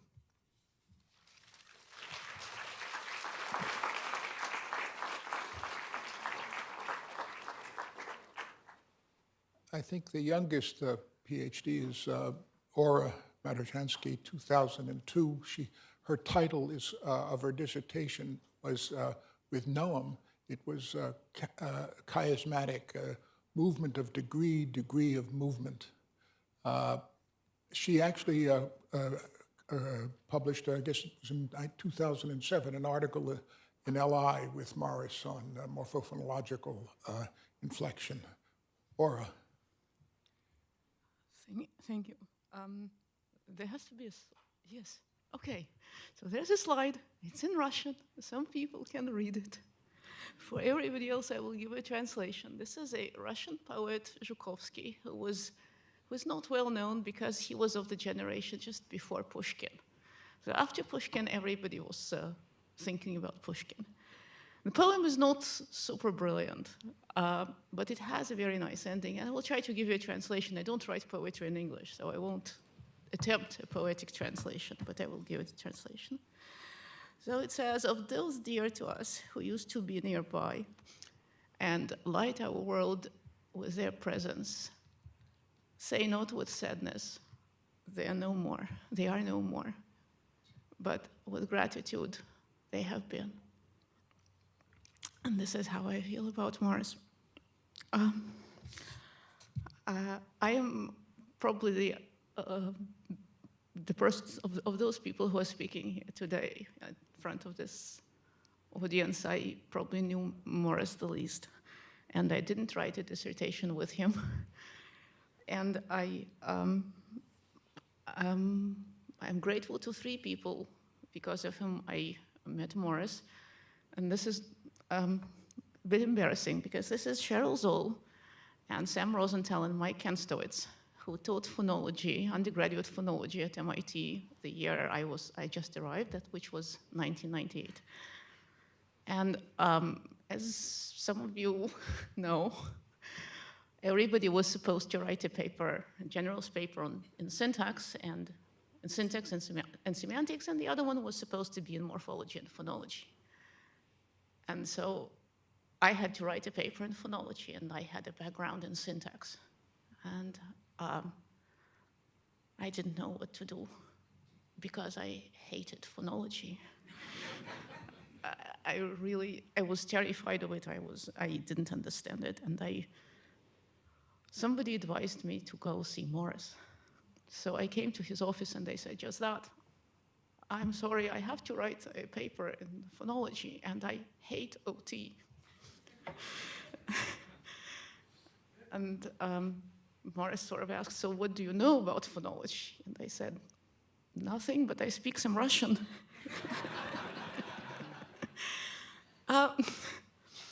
And I'm interested in Russian prefixes. There's this puzzle about the Russian prefixes, which I'm not going to detail, which Morris knew a lot about. And now, in retrospect, I suspect he thought, oh my God, she knows absolutely nothing. What he said was something, okay, so sit down and let's see what's going on.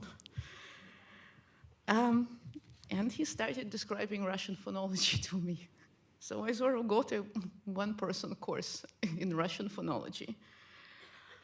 So he described to me the main rules that would be necessary to explain to start setting up the environment for explaining the puzzle that I was working on. He said, you should write this down. So I did. I brought it to him, and he said, you should publish it. And I said, no. He said, but it's written down. I said, but it's not my work. I just wrote it down. And that time, at least, there was this policy at MIT, I think probably still there, that professors do not co-author papers with students. That gives some students an unfair advantage. And so I was sort of aware of it, and I said, so how about we publish it anonymously? Boris was surprised. I don't think this idea has crossed his mind. But he said, okay. So there was an MIT Working Papers in Linguistics volume that I submitted this paper to, and it was to be the first in the volume because the author's name was anonymous. So I formatted it in the appropriate format, and I changed some things, and Morris looked at it, and I said, why are we publishing this anonymously?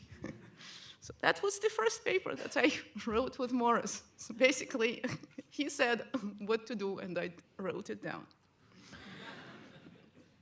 I did write that paper on Russian prefixes and prepositions, and people still write to me asking, can you send me a copy? Which is nice for me, not so nice for MIT Working Papers in Linguistics, but I don't feel right about saying, well, go buy a volume. Especially since it has that anonymous paper in it, which is not anonymous anymore.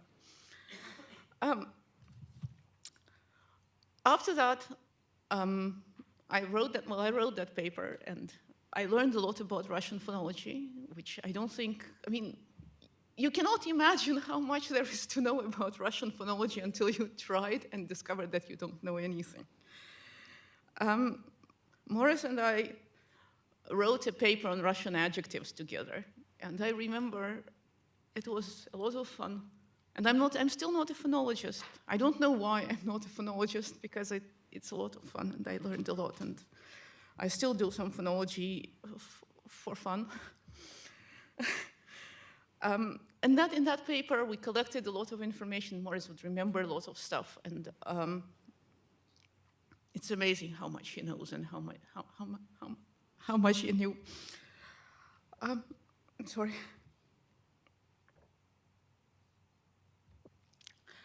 And I remember how happy he was when I brought in an additional piece of data that he hadn't thought of. Right, I don't think anybody wrote about that, he said. And we started writing another paper on the Russian verb, which we haven't finished because we disagreed. And so, yeah, Morris says, argue with me, and sometimes he accepts your arguments, and sometimes he doesn't, and sometimes he runs into somebody who is not willing to give in. So this is why we never finished that paper, but it's somewhere there. There's pieces of it lying around, and I intend to finish it, especially since after a while when I had to come back to this for some reason, and I discovered that we were both wrong. There's just one extra piece that was missing, and when you put this piece into the puzzle becomes complete, and then I think Morris would have appreciated that. So this work is to be continued. Thank you.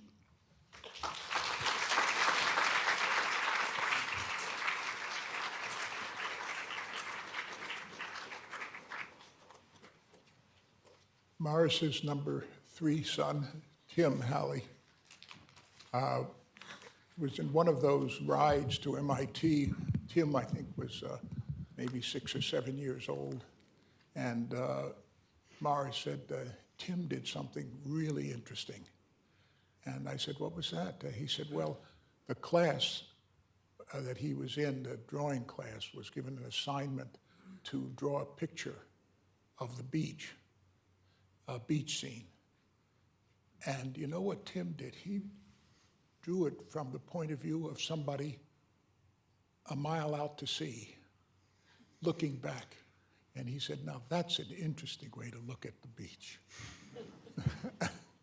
Tim. Thank you, Jay. And thank you for emceeing many of these events over the years. Well, I'd like to welcome everyone to the May 2018 meeting of adult survivors of sound pattern of English. For those of you looking for the meeting for adult children of academics, that will be at the bar in about 45 minutes.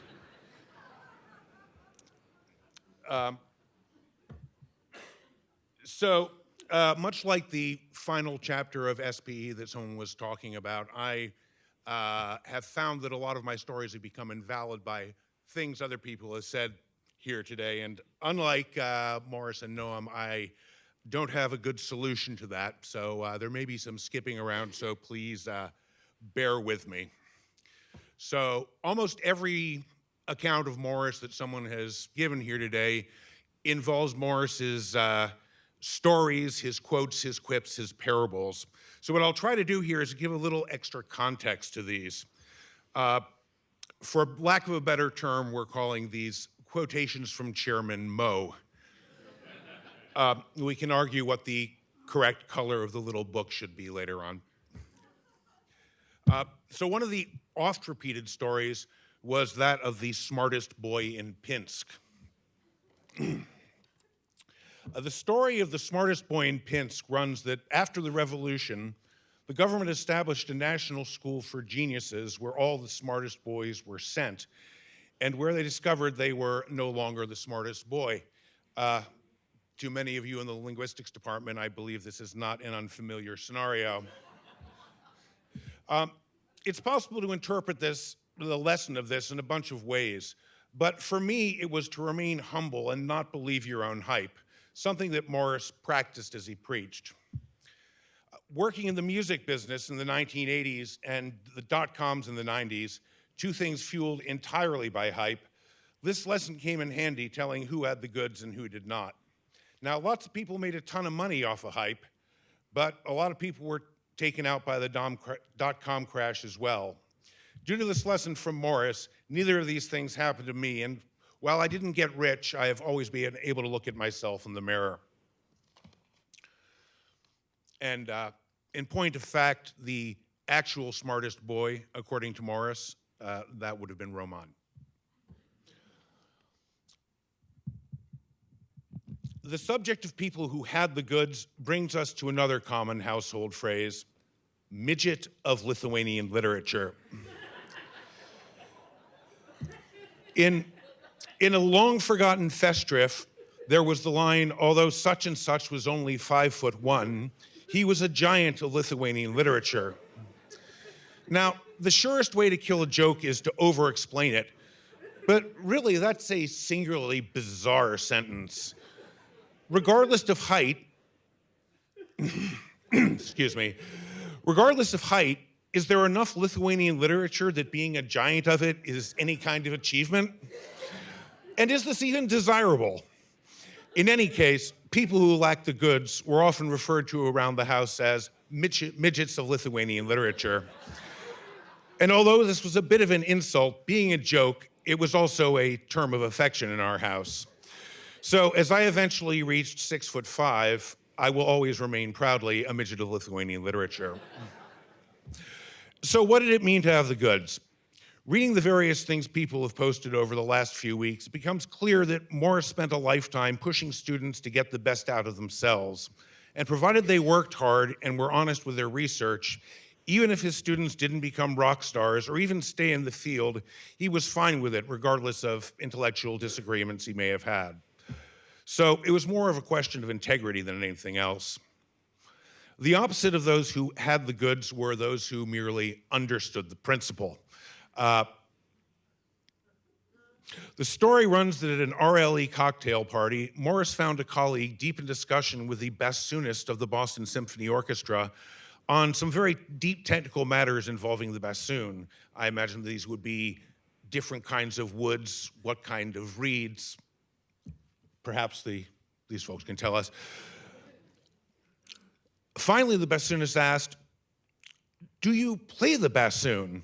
And the response was, "Well, no, but I understand the principle."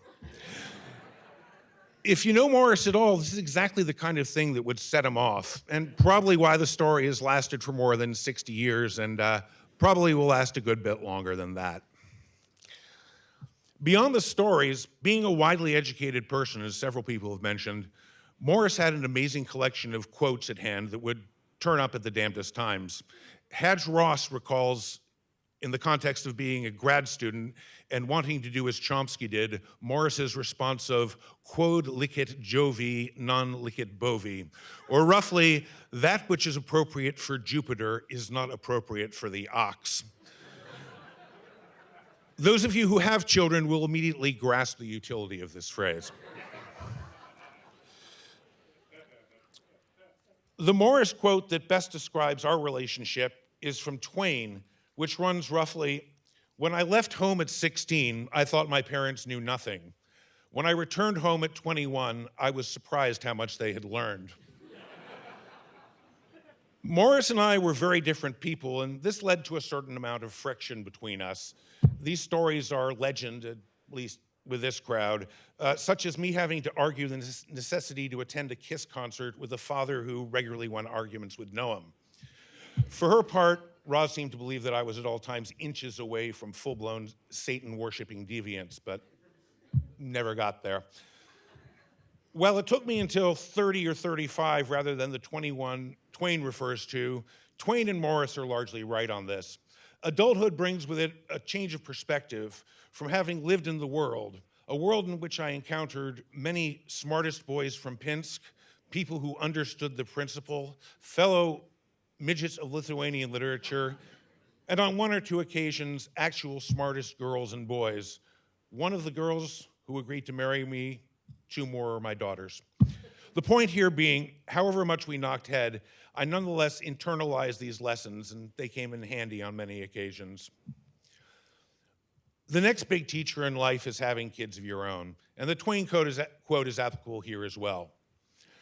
The two things I learned from having kids is no one has any idea what they're doing as parents. You just do the best you can and hope it works. And secondly, you never know how much your parents love you until you have kids of your own. Once these, if you'll excuse the expression, principles are understood, one's parents can be viewed in a different light. With the exceptions of real extremes of mythology, whatever the level of anxiety we may cause for our children, it's equaled, if not greatly exceeded, by the level of anxiety they cause us. It doesn't mean we don't love them, quite the opposite. So whatever sins Morris may have been guilty of as a parent, they were not due to lack of trying. And I was lucky enough to have figured this out while he was still compos mentis and was actually able to express this to him. By the 90s, the daughters-in-law and grandchildren arrived, and our houses became regularly filled with a happy racket of a large family. I never saw Morris happier than on these occasions. He would literally glow. And this was true right up to the end. About 2 weeks before we lost him, Mary and I visited Morris in his room at Mount Auburn Hospital, where we were soon joined by David and Casey and our cousin Heather. Morris was weaker than normal and slightly disoriented, but the glow was still there. The worlds of academia, where Morris spent his life, and technical stage work, where I've spent mine, are very different, but they also have their commonalities. Working hard with a group of smart, talented people who are your friends and family on some difficult projects is a joy regardless of the profession. Over the years, I've been occasionally lucky enough to be in this situation. Morris got a solid 60 years of it, and I have to thank you all for that. Thank you.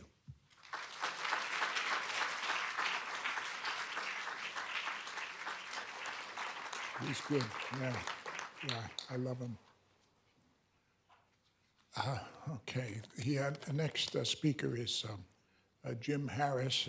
He got his PhD in '97 with Morris on. What did I say? 97? Oh, 67. Sorry. I also can't chew gum and wheel a wheelchair.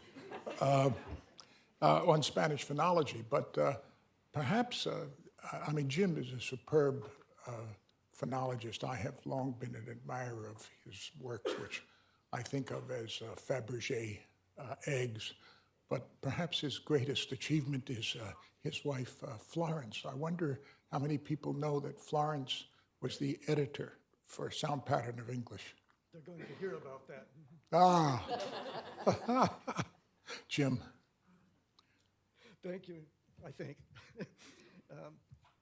Seriously, it is, how's this? Okay, good. It is an extraordinary and profoundly moving honor for me to be able to participate in this series of memories of Morris Halle, who was my friend and teacher for many decades.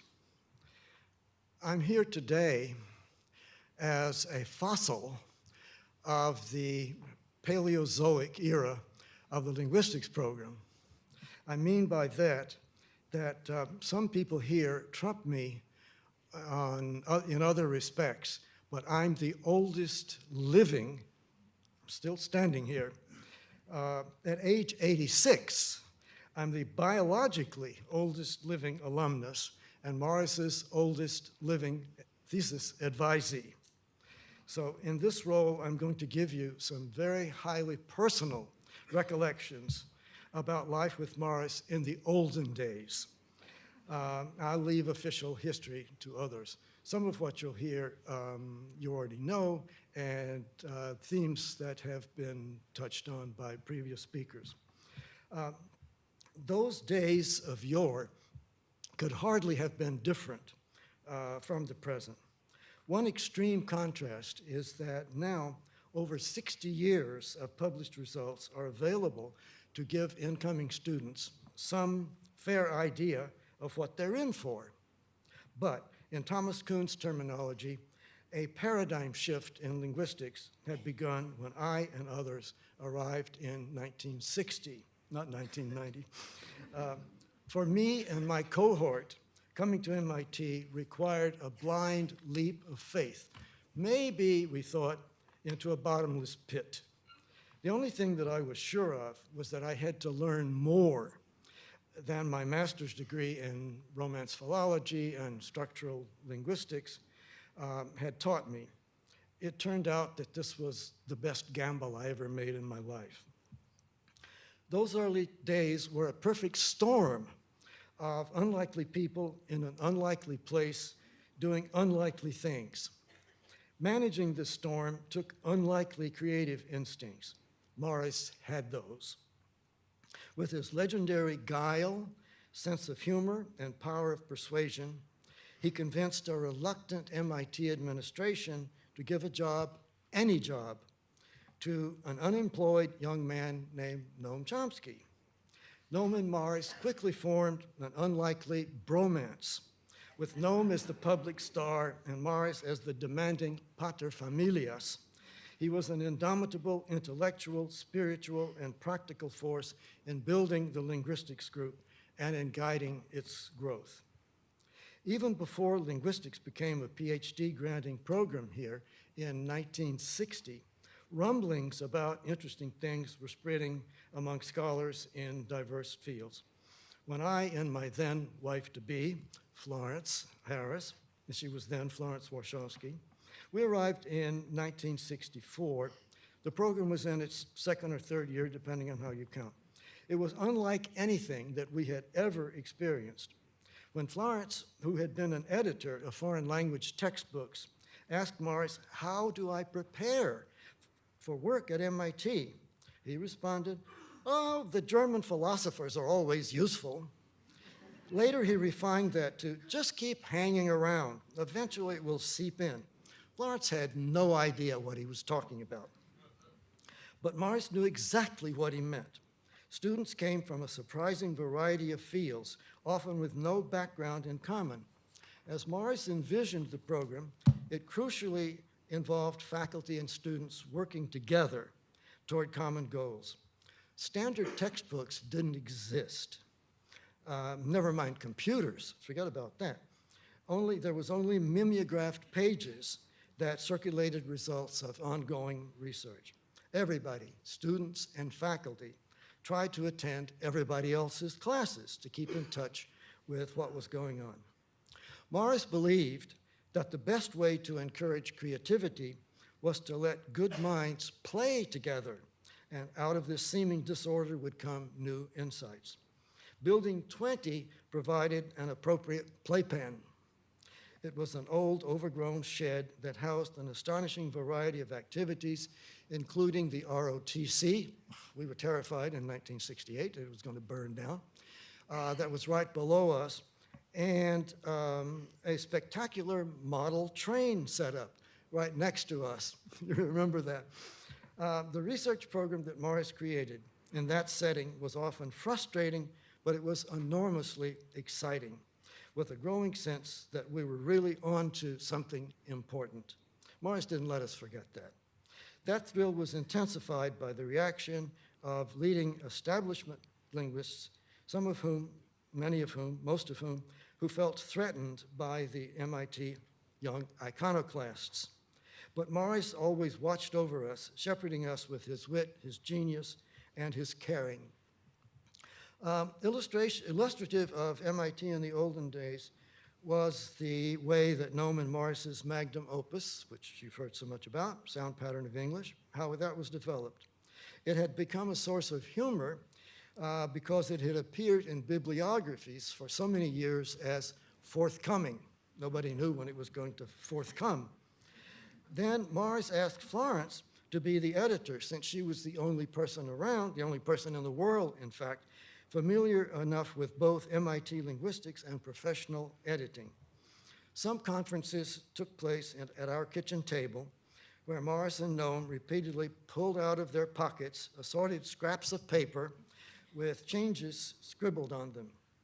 As though that were not challenging enough, when the manuscript had finally made it into galley-proof, no computers, remember, they decided to change the whole feature system.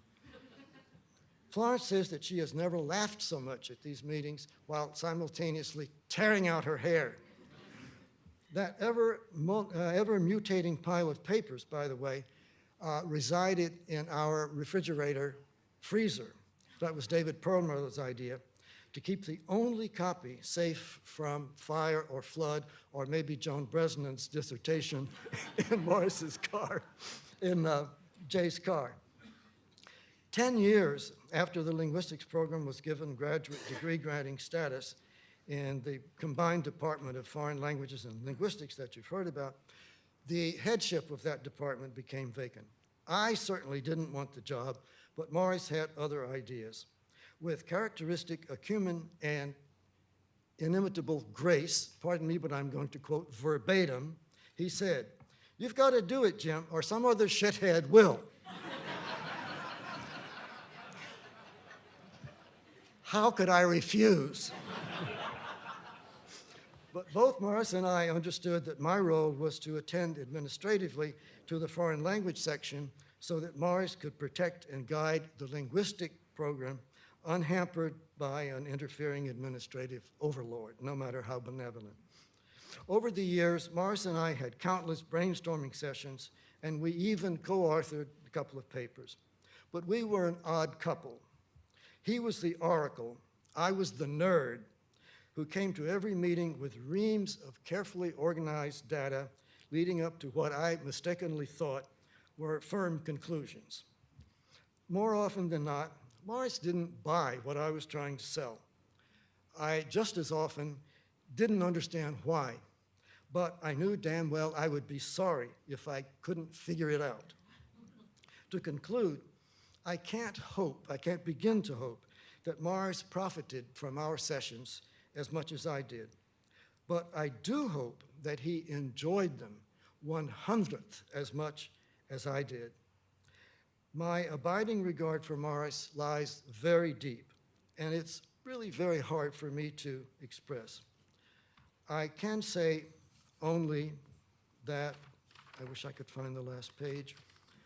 I'll have to improvise. My hope is that what I must say to end is that no one could have inspired me, mentored me, amused me, and cared about what I had to say more than Morris did. Thank you, Morris, and thank you.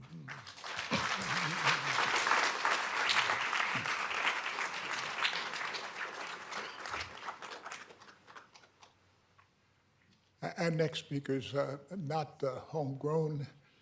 He's not from MIT, but he was a visitor to MIT in 1988 and 89, and Morris recruited him to MIT faculty in 1990. He also was a Morris collaborator. That's Mike Henstowitz. So I'd like to say something about my experience teaching phonology here with Morris. So as Jay just mentioned, I joined the faculty as a visitor in '88 and then returned permanently in 1990. Morris and I regularly taught the first-year phonology classes together until he retired in 1996. I have fond memories of working with him and the graduate students and would like to share a few of them with you here. Our class was always 10 to 12, 2 hours on Tuesday and Friday. Most classes at this time were just 1.5 hours, but Morris insisted on keeping the extra 30 minutes. There was just simply more to learn. This was, of course, before PowerPoint, and so most of the work was done at the blackboard. As many of you who have worked with him know, Morris had an abiding belief in the importance of notation, both in the representations and in the rule statements. One need only recall the Greek letter variables for SP's analysis of the English vowel shift, the deletion of line 0 asterisk for stress shift in Arabic, or the open-facing metrical brackets for the Russian post-accenting stems to appreciate this point. Morris would always start the course with the analysis of stress instead of the more customary review of articulatory phonetics. He thought elementary phonetics was boring and wanted to get the students into the inner workings of the grammar as soon as possible. Almost from the first class, students were doing complicated stress calculations, positioning the left to right facing parentheses across the word. Morris was very skilled at conveying his ideas with a metaphor. He liked to say that phonology worked much like the military. The first thing a soldier learns is to line up and follow orders. An army is organized into hierarchical units, squad, platoon, battalion, and so on. In each unit, one soldier is in charge, and through the chain of command, orders are carried out and a strategy is implemented. Analogously, words like Winnipesaukee, Apalachicoga, and so on, the sounds are lined up one after another and organized into syllables, then metrical feet, and finally the phonological word. Given this organization, the orders to stress a particular syllable, weaken a vowel to schwa, aspirate a consonant, and so on, are carried out by passing orders through the chain of command. In class, when it was pointed out that a rule didn't quite work properly, Morris would typically propose an ad hoc solution on the spot, rather than leaving the matter hanging as a topic for future research. Students would often respond with a frown or even an audible groan, customer resistance, he would like to call it. "You can't beat something with nothing," was one of his favorite retorts. This practice was one of his many strategies to get the students to think more deeply about the problem at hand. I found that Morris could be very stubborn and conservative. Although he was extremely open and welcomed new ideas, he was typically reluctant to accept them. This was another strategy to get us to think more deeply. But once sufficient evidence had accumulated, he would become an enthusiastic champion of the innovation.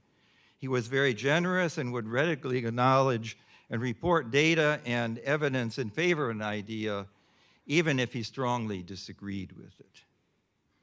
Despite his emphasis on notation and formalism, Morris had a very intuitive approach to phonology. Like a good fisherman, he knew where to cast his line to find an interesting problem, relevant data, and arguments. He would often tell me that it was important to say how one felt about a new proposal, even if one had no evidence, or counter arguments, or convincing evidence. His belief that grammatical computation proceeded in a step-by-step fashion without regard to the final outcome explained his resistance to Chuck Kissever's conspiracies and later to optimality theory's output constraints. I want to close these brief remarks with an image I have from teaching with him. Like a baseball player preparing to throw the ball, many of us unconsciously assume a ritual or adopt a posture. I myself do this frequently, or more recently, this. Noam always rolls up his sleeves and takes off his wristwatch. Morris would typically, after writing at the board, turn around, face the class, fold his hands like this, often holding the eraser and the piece of chalk, waiting for the students to respond to what he had written on the board. Teaching with Morris has been one of the most rewarding experiences in my 50-year career in linguistics, and I'm extremely privileged to have the opportunity to come here and work with him and all of the others at MIT Linguistics. Thank you very much.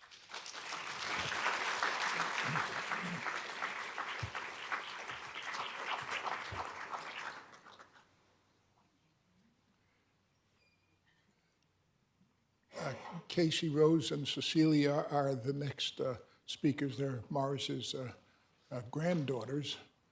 Casey Rose is an EMT, and she's thinking of going to med school, and I really hope that she does, because, as my mother would say, it would be so nice to have a real doctor in the family. Cecilia studies,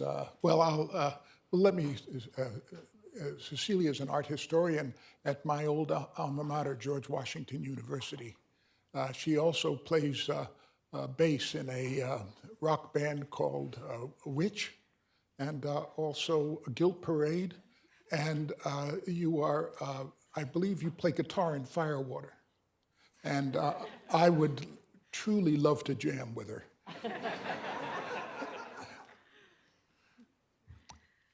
Hey, everybody. So as the program draws to a close, me and Cecilia wanted to offer up a slightly different perspective on Morris. While most people here are scholars and knew Morris for his mind as well as for his personality, as did we. We knew Morris as a renowned linguist, but we also knew him as our beloved grandfather. So Morris instilled in us the unique ability to question everything. He always emphasized logic, just as he did with all of his students, but he always consistently set the example to never take anything too seriously. When he suggested we use our logic to think, we told him that we were going to use the onions we refused to eat at dinner instead, so we could eat the logic. And he gave us a chuckle and even played along with our ridiculousness. And I promise it made sense as at 5 and 7 years old, respectively. He sat and listened to our piano concerts, which, until we gained the coordination, was just off-key banging on our grandmother's piano. And he watched our fashion shows, which was whatever costume jewelry and antiques we could pull from the basement at 10 Arlington Street. But finally, and I think to his relief, he was especially amused when we discovered the boggle set underneath the coffee table.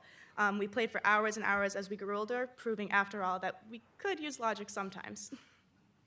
Through the years, he attended concerts, graduations, award ceremonies, sporting events, and family dinners with the exact same enthusiasm. Always smiling wide as he could and always laughing. Even in our more serious conversations, Morris brought a lightheartedness.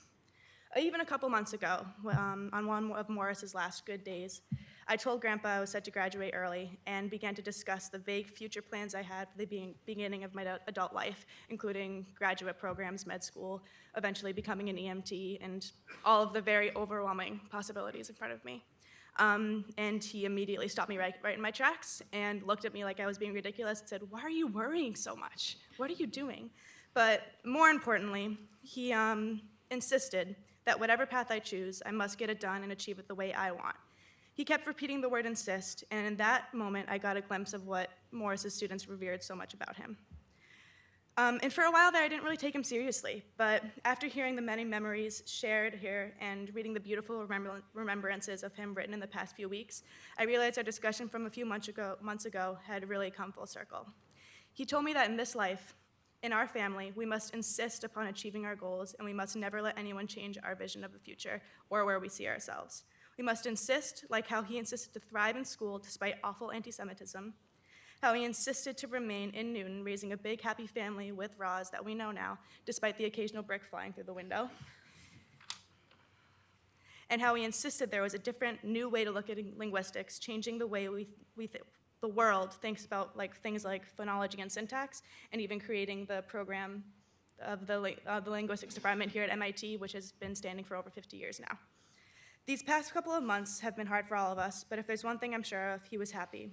Each day I saw him, he would comment on how lucky he was to have made it from a small coastal town in Latvia, just barely escaping the Nazi invasion, which he had always referred to as a combination of luck and good timing, to the States, where he was able to have 3 children, 4 grandchildren, and hundreds of friends to share his ideas and successes with.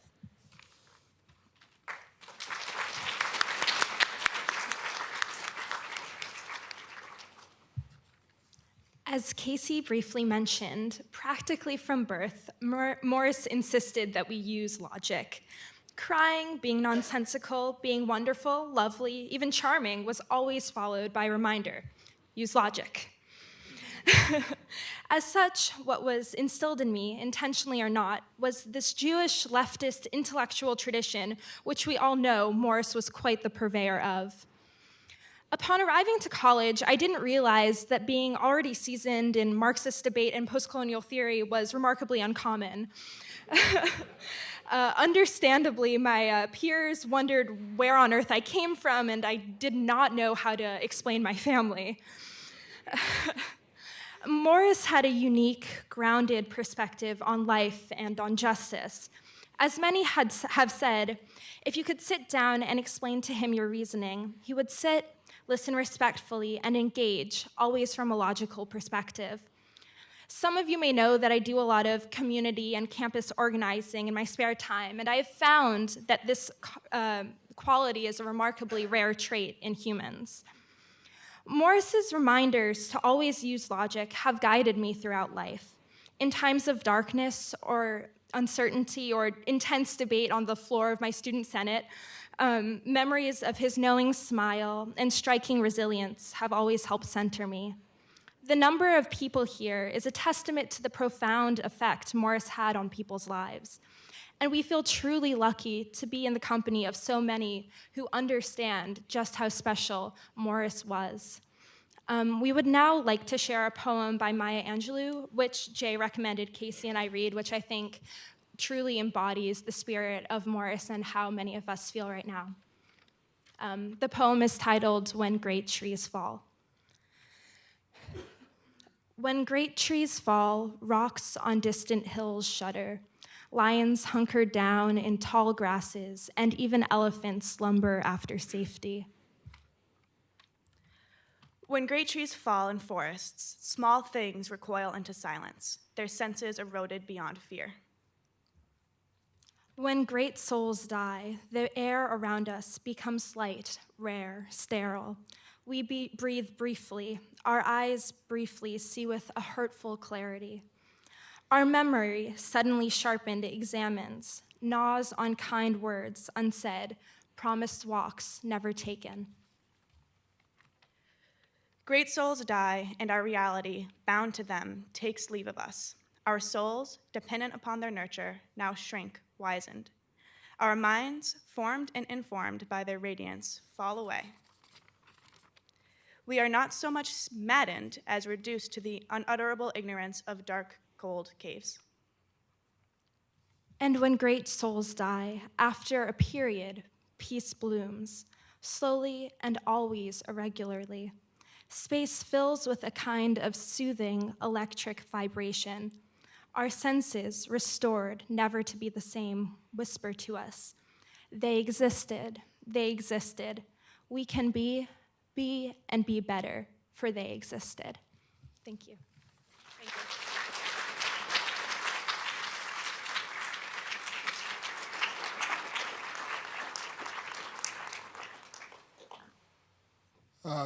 The first time I ever introduced Noam, I was co-director of the Institute, Summer Linguistic Institute at UMass Amherst with Don Freeman, who I think is here today.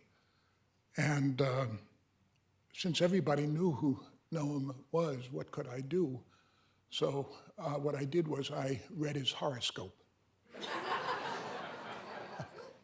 Now, I have to tell you, I wish I had that horoscope with me now. I don't, but I do remember one piece of advice. It said, whatever you do, don't argue. And what better partner to have than Morris Halle, whose maxim was, argue with me. So one of the co-authors of, in my opinion, the mother of all collaborations, Noam Chomsky.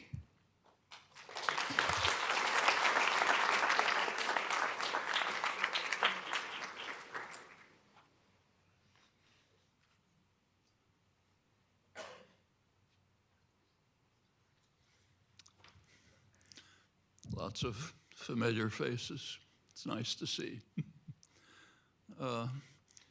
Morris and I knew each other for about almost 70 years, which is something of an understatement because our lives were pretty closely intertwined from almost the first moment we met. We worked together. We, in the early years here, shared a small office in Building 20. Ever since then, adjacent offices, working constantly together and living together in many ways. The families grew up in parallel, children roughly the same ages, so lots of all sorts of interactions, literally inseparable. So there's a very rich store of memories to draw from. I'll just dip in and pick a few. We met a couple of weeks after I got here, 1951, and appropriately we met in Building 20, and we immediately had a fierce argument, which I remember very well, easy to remember because it's actually the last argument we ever had, which is kind of astonishing over 70 years of common work. And we were arguing about the relative merits and flaws of European and American structuralism, and you can guess who was on which side. We met again a couple days later, decided that neither of us was right and neither of us was wrong. And then we set off on a different course. I recognized right away that Morris's linguistic intuitions were very sound, even if the arguments had not yet been constructed to found them solidly, something I've found many times in the years that followed.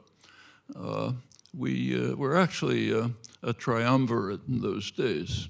The third was Eric Lenneberg, also a close friend, went on later to medical school, founded the modern field of biology of language, died tragically 40 years ago. But the three of us were very close friends in the early 1950s, and we shared many, again, the families were close, we worked together.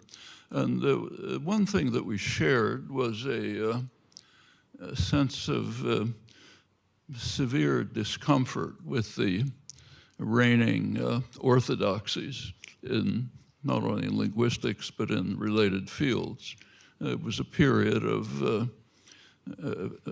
enormous faith in emerging technologies, which all three of us were a small heresy, which had a lot of skepticism about that, something which persisted for Morris and me for 70 years. It still holds. It was also a sense in the field that everything was understood, literally. In linguistics was the basic concepts were understood, phoneme was understood, morpheme was understood, there were procedures of analysis. They were a little different in European and American structuralism, but pretty similar.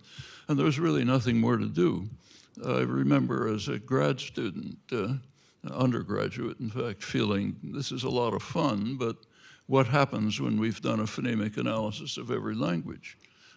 Structural analysis using a couple of other concepts, just to illustrate what it was like. The first talk I gave as a graduate student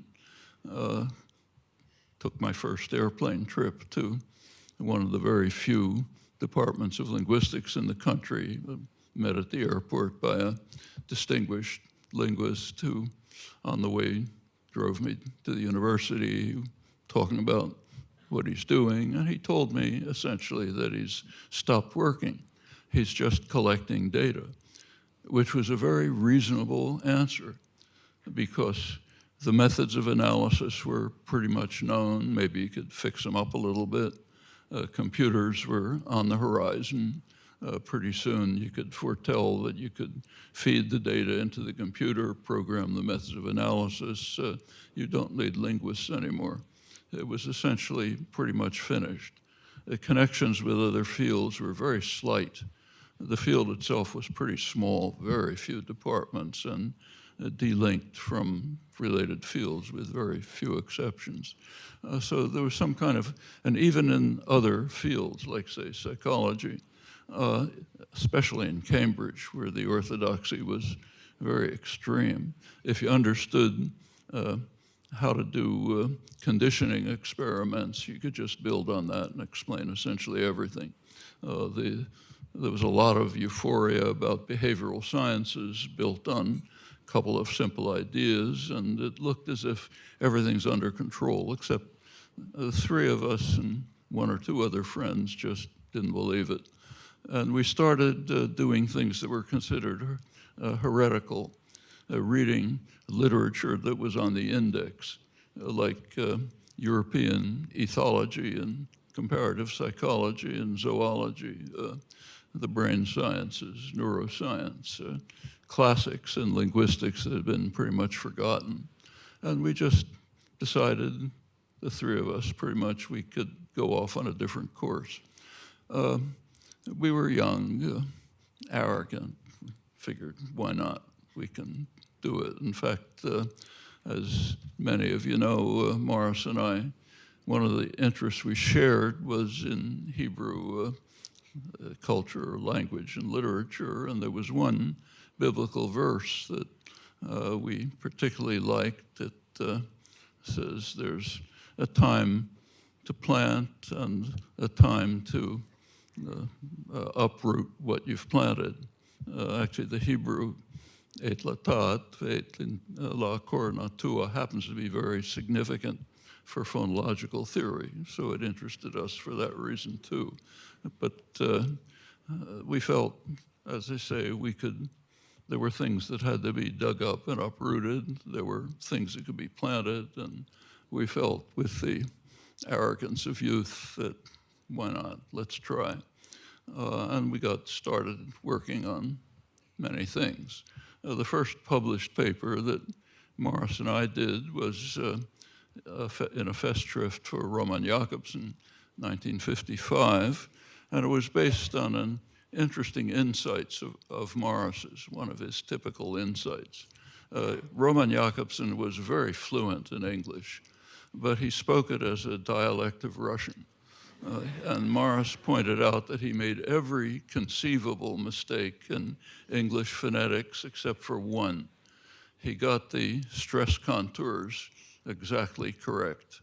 Now, the orthodoxy at the time, which was in a long forgotten book by Traeger and Smith, was that there's a 9-vowel cover system for all English dialects.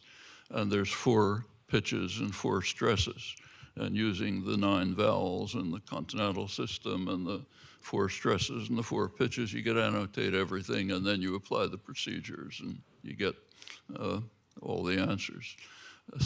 And Morris pointed out that how can Jakobsen be getting all the stress patterns correct if it's just a matter of annotating?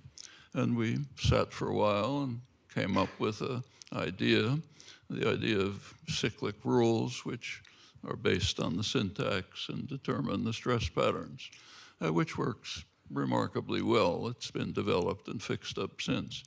The idea was completely inconsistent with everything that was orthodox in the field.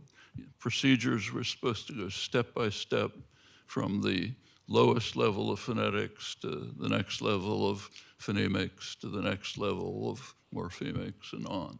And this was going backwards.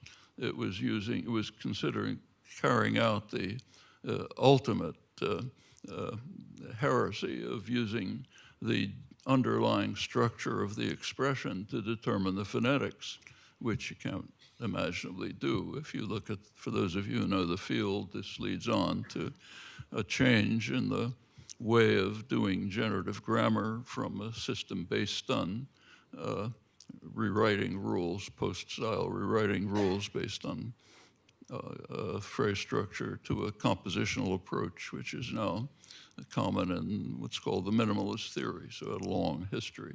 But at the time, it was completely so far off the wall that we couldn't even, nobody could look at it, and we couldn't talk about it. And we sort of went on from there. Morris, at that point, was doing his dissertation on sound pattern of Russian, and he made a very interesting and significant discovery, which also should have revolutionized the field, but it wasn't really understood. He showed that the core concept of existing linguistics, the concept of the phoneme, was unviable. There was no such notion in language. And he showed it in an interesting way by showing that if you had a deeper theory, which was comprehensive and accounted for the phenomena of language without hand-waving, by actually making it precise and working correctly, if you insisted that there was a level of phonemics, you had to duplicate rules, which doesn't make any sense. The rules were much simpler if you just didn't dogmatically insist that the concept of phoneme existed. That basically undercut the existing field, because that was the core concept, both in European and American linguistics. By that time, late 50s, we had this crazy idea that we could maybe start a department, which, as somebody said, I think John, it was a totally harebrained idea. There were very few departments of linguistics in the country. It was a very small, isolated field. And MIT was the strangest place to imagine a department of linguistics. You have to remember then, MIT was still an engineering school. It's not like it is today. It's not a science-based university with important departments in humanities and social sciences. So it was basically an engineering school with service departments. Math was a great department, but it was service to the engineers. So why, no resources, no library resources, no languages, why have a linguistics department here? It made no sense at all, but we figured, why not try? We actually had a PhD student, Bob Lees, who got the only way we could get his PhD through was through a friend in the electrical engineering department who gave him a degree in electrical engineering. And I often wondered at the commencement ceremony where bored people are trying to keep awake by reading the list of titles of dissertations, how people felt when in electrical engineering they saw Turkish nominalizations. Anyway, that was the first step. MIT at that time was kind of a small town. You sort of knew everybody, the administration and other fields. There was support from electrical engineering. A close friend was chair of the department. A couple of mathematicians, senior mathematicians were interested, biology, Salvaluria. And the administration was sympathetic, so they let us start a department. At first, we couldn't imagine how anybody would possibly come. Why should a student come to MIT to study linguistics? First of all, who heard of linguistics? And if you had heard of it, why come here? But it turned out that the first class was absolutely spectacular. Went on to great careers in the field, and very quickly the department, basically following Morris's organization, it became just collaborative. The students were collaborators, they were colleagues, and amazingly, every successive class turned out the same. Pretty soon, the students were off starting other departments, joining other departments. The field, instead of being closed, seemed totally open. Nothing was understood. All problems arising all the time that nobody ever thought of. And it just went on from there.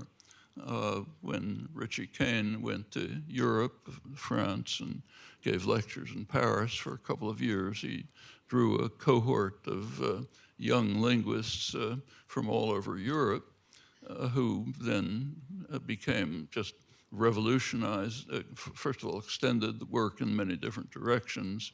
It was already happening here with Ken Hale having come and becoming a major center for indigenous languages. And in Europe, a couple of years later, organization was founded, GLOW, Generative Grammar, and the Generative Linguistics in the Old World. It's now just had its 40th anniversary, a big meeting in Budapest, spread to Asia, GLOW in Asia, and by now the field has just changed radically in depth of issues that are discussed. Couldn't have even imagined them then. New directions developing, scope over the world, linkages to other fields. It's just a totally different field.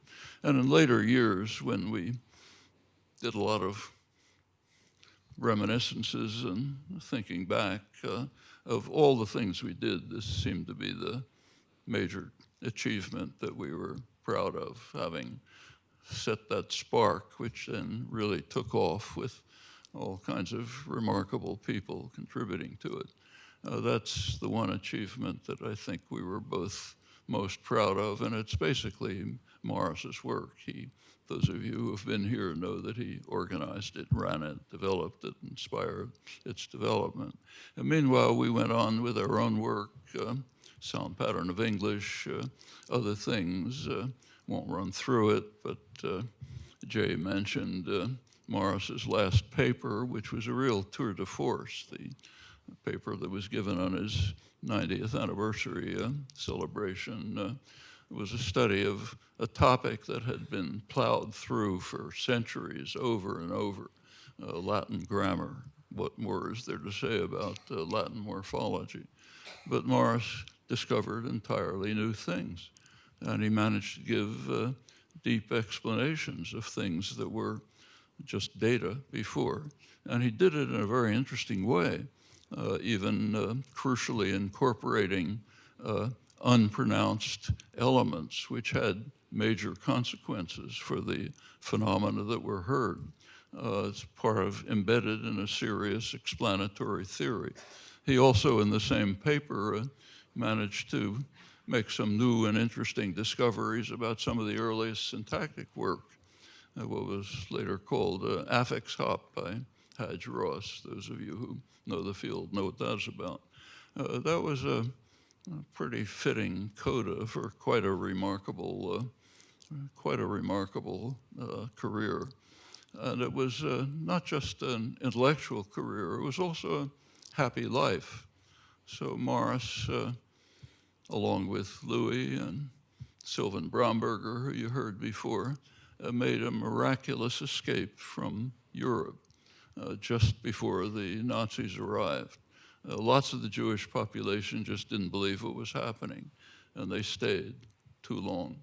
Morris's father recognized that Latvia is not going to be a place for Jews pretty soon. And luckily for Morris, and in fact, luckily for all of us and much of the world, certainly the field, he did succeed in getting the family out just in time. And Morris, for the rest of his life, as I think Jay said, regarded every day as just kind of a gift. You know, we shouldn't have happened. There's plenty of adversity in 70 years, as you can imagine, but always looking at the positive side, happy side. He's maybe the happiest person I've ever met. He did become my closest friend, but that's not an unusual comment. He became the closest friend of quite a lot of people. You've heard a few today. In fact, my wife, Valeria, when she met him a couple of years ago, immediately became a close friend, almost in a day. And in fact, she spent a lot of time with him. She became his last student. She was studying Russian with him and even starting to study sound pattern of English with Morris. Because of the intensity of my schedule and Morris's loss of energy, it couldn't go as far as it did, but she did get some very fine oral history, which I hope some of it's recorded. I hope it can be. Morris liked to talk about his early life, and she was able to elicit quite a lot of material. As some of you know, he wrote a wonderful memoir, a detailed memoir of his life from the earliest time up till the time when he reached the United States. And we tried to convince him to carry it further, but it didn't work. But this oral history would help. Actually, an indication of the relation that Morris and I had over the years is given by a photograph, which I wish I knew how to project. I have not mastered the technology of the last 50 years, but some of you have seen it, at least part of it, and you can imagine it. It's our recursive photograph. It starts with a visit. Back in 1955, over the summer, I drove up to Kittery Point, where Morris had a summer home, and we spent a day together, some nice sunny Sunday afternoon. And there's a picture of us sitting on a bridge in Kittery Point. This is 1955, so it's nice summer afternoon. I'm wearing a tie and a jacket. Morris is wearing a tie and a jacket. That's the way you spent Sunday afternoon in 1955. The next photograph is somebody had the idea of the two of us holding that picture. And somebody took a picture of that. And then there's another one with the two of us holding the picture of that. And then Valeria had the idea last summer, the last time we visited Morris and Kittery, of going back to the original bridge. And we have a picture blown up on our wall of the two of us holding the picture of holding the picture of back to 1955. So a nice illustration of a core notion of linguistics, something that separates human beings from the rest of the organic world and also captures our own relationship.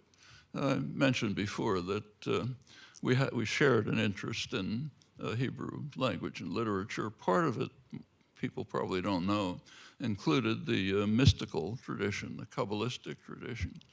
And it turned out the major document, the basic document of this tradition, the Kabbalistic tradition, the Sefer Yetzirah, happens to have interesting phonetic discussion, which you can even interpret in terms of distinctive features. And Morris and I thought for a while of putting that into sound pattern, but we figured that was a little bit too exotic, so we decided not to. However, there is something in the Kabbalistic tradition which was in my mind the whole time I knew Morris, never talked to him about it.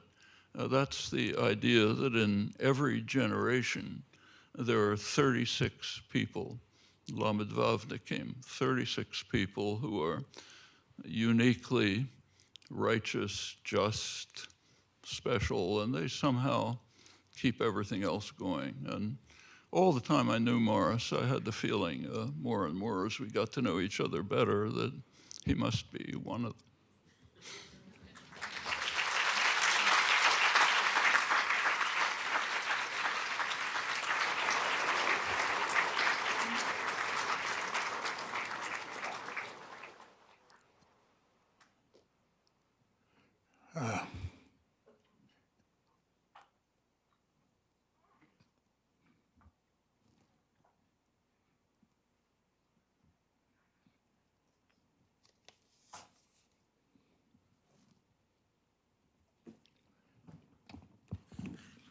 Well, this concludes the formal part of the memorial to Morris, but it's not the end. Right across the street is the Sandberg Conference Center, and we would like you all to adjourn there for a reception. While you're going across, you might think of things that you might want to say. Louis Kampf will be orchestrating an open mic section for comments, which will start about 15 or 20 minutes after we have assembled over there.